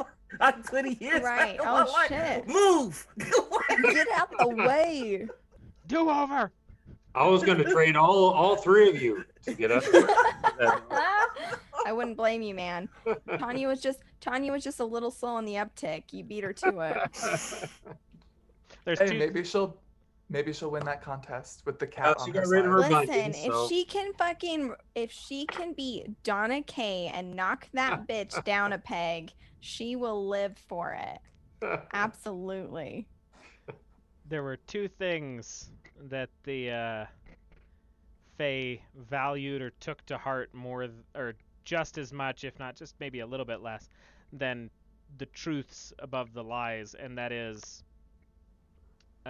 youth is stupid. Oh, okay. Like, youth is inexperienced and ugly. The older you are, the better you are for it. So they were very clearly like, no, give me the salt and pepper. I'll take it. And you got to be laughed at for another 20 years while you grow that back. And then the other one is being insulted. They take insults as currency, and they usually dish them back and forth, but they're used in their own ways when determining duels and things. As the most wounded party usually makes determining factors in those. But I think y'all did well. I'm so pleased that this cast turned out the way that it did. So, thank you all for being a part of everything. Absolutely. Thanks for the It's an invite. honor. Yeah, it was very awesome. good. It was a good time. Hell yeah. So, if we want to start up in the top right with Zeke, we'll go around the same circle, and then I'll close us out. Sure. My name is Zeke Gonzalez. I am a graduate student and creator over at the Dungeon Masters Guild. You can find me on Twitter at Fantasy Ecology. Hi, I'm Osara X Franco, and you can find me on Twitch and Twitter at Osara X Franco. I do have some stuff to plug, so bear with me.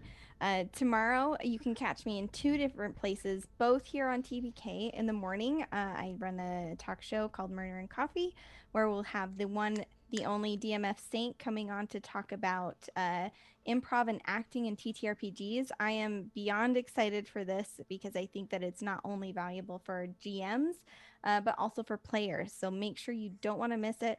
We also have an affiliate code with Found Familiar, which you can see down below with all the details and all that fancy stuff. And then tomorrow evening, you can catch me GMing my campaign, The Bard's Refrain. I'm very excited for this session. Very nervous for this session, but everything's going to be okay. You can also catch me over at Nat 20 in shows like Morningstar on every Sunday. It's a post-Barovia campaign. Right now we're trying to make it out of the abyss, and shit's getting weird. You can also find me in Roundhouse, Whitebridge, and Godswallow, which are sister campaigns across the 2 channels. Harper's, we have Killer Kobolds on Monday. Beyond the Tides over at Nat 20. Just in all of the places and all the things, and just so many wonderful things coming up in the future. But I just want to do a huge thanks and just express my gratitude to all the players that I'm sitting here at this table with. I was so beyond when JK reached out to me and said, "Hey, do you want to come play this game with these people?" I was just floored. I was so excited to be able to play with each and every one of you. So thank you for a wonderful evening. I'm going to pass it on over. I am Fazul or David. I'm the writer of a one-shot RPG, which is available on DriveThruRPG. I also do mini quests for 5e. I'm normally a GM. This was very fun. My very first, got my very first TPK player badge or whatever. I'm sure is in the mail, Cole. Coming up, we've got the Part 3 of 55 Below Zero and 6 Feet from Hell. I think it's probably about a month out, but just watch on Discord for that. I'm really excited about a Star Wars game coming up, where essentially the players are all going to assume the role of iconic characters from the Star Wars universe, and they're all Imperials, and I get to play the Emperor. It's awesome. Other than that, I'm also working on my very first campaign at TPK, which will be coming up in April. And I don't even know if I should I say it, Sarah? Yeah, you should. No, I need to know now. You need to drop like a little spoiler here, Fazul, for sure. Well, just tease it. Characters are going to be switching sleeves. Oh shit! That's the one that I mean, I was not spoiled to that one, but like I need to play that immediately. my nerd brain immediately wanted to say the franchise, but we just shut up. Yep, not same. Okay. So that's me.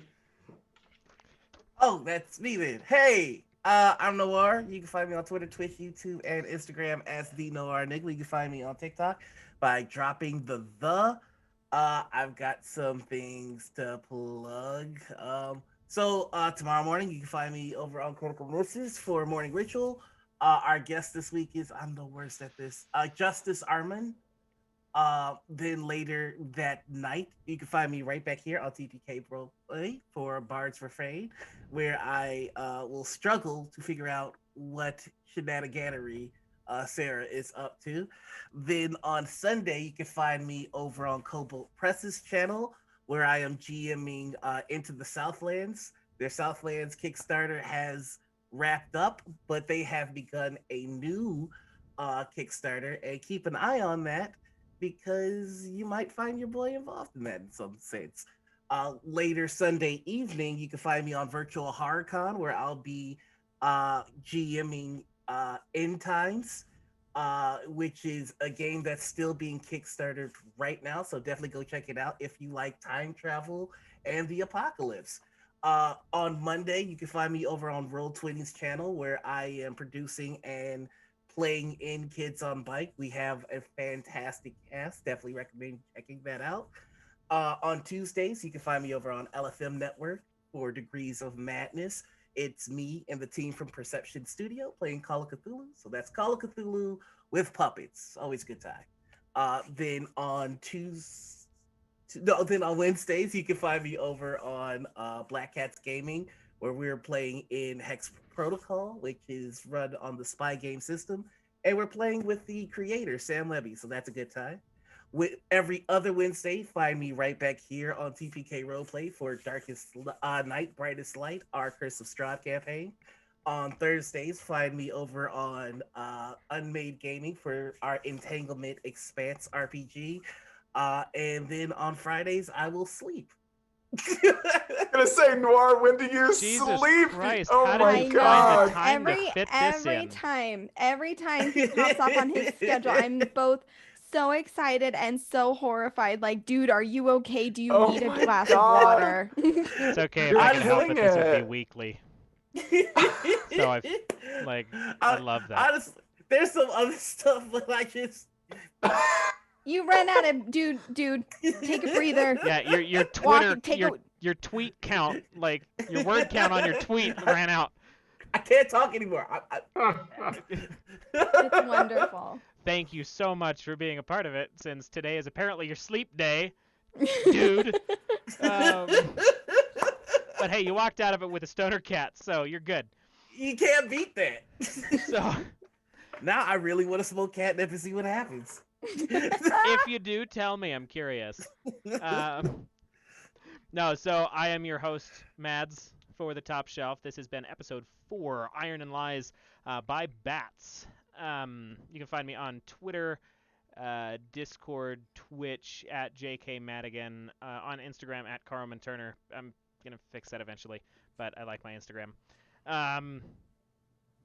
Let's see. All of my stuff's a little bit spread out, so keep an eye out this week because I'm gonna hopefully have. I know it's in the works, but I just don't have a date ironed out for it yet. But I'm gonna have an interview with Bats about the session. Go up as bonus content on YouTube. That'll be great. And then in 2 weeks from tomorrow, because it will be on a Saturday. Normally my show's on Saturday. We are playing a game called Mecha Dudes by the Highland Paranormal Society, which is going to be a fun conversation about art and what it is actually worth monetarily. But it's made by the same guys who did this. Well, tiny amount of stuff, but you know, it's super good because you talked about we talked about moving. I have to break it down now. We talked about moving, like, let's bring the Fae Wild into Iron and Lies. So Mecha Dudes, the reason that y'all have to check it out. It is like robots, chat. It is absolutely mechs. But the stipulation is it is mechs and different system mechanics, but for the story you can only use pirated 5th edition content. So we're going to fuck up Curse of Strahd on 2 weeks, and I am so excited. I'm so pleased. The idea of Mecha Strahd just makes me so happy inside. This is very good. Anyway, As somebody that's playing a Curse of Strahd game right now, that gives me nightmares. It's so good. It's so good. I'm just gonna where can export all people of my buy- notes to Luca.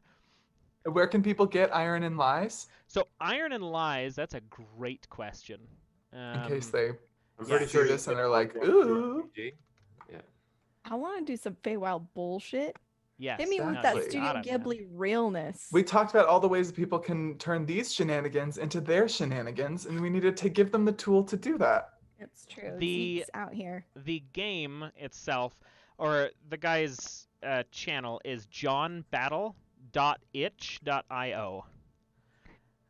He's got a lot of incredible work. I love most of his stuff. I've actually just received another book by him called My Body as a Cage, which is, about, Relatable. yeah, it's very much covers some cool stuff. Very, very pretty.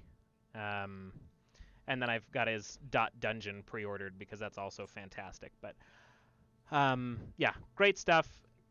Highland Paranormal Society, who's going to be on stream with us, I believe, for this coming one on March 6th, does a whole bunch of great things too.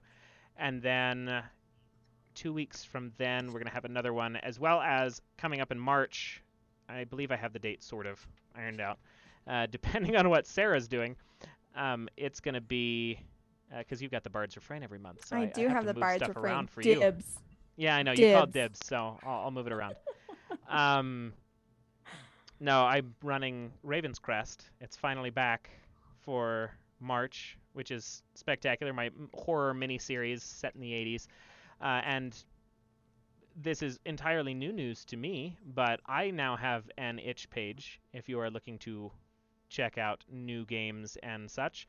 You can find it at JK Madigan on itch, and I have a Raven's Crest tabletop RPG system all written up and in the works. So we are playing the revision of what I was kind of bastardizing before, but I have now written a full system for on Raven's Crest coming this new episode. So it'll be refreshed mechanics made just for spooky 80s shit. It's going to be lots of fun. But that has been us. This is a long-winded outro because everybody is busy, evidently, but I love everybody here very dearly. Thank you all for staying and watching. We will see you on the next episode, and keep an eye on YouTube because I put out bonus content for the Top Shelf fairly regularly. Take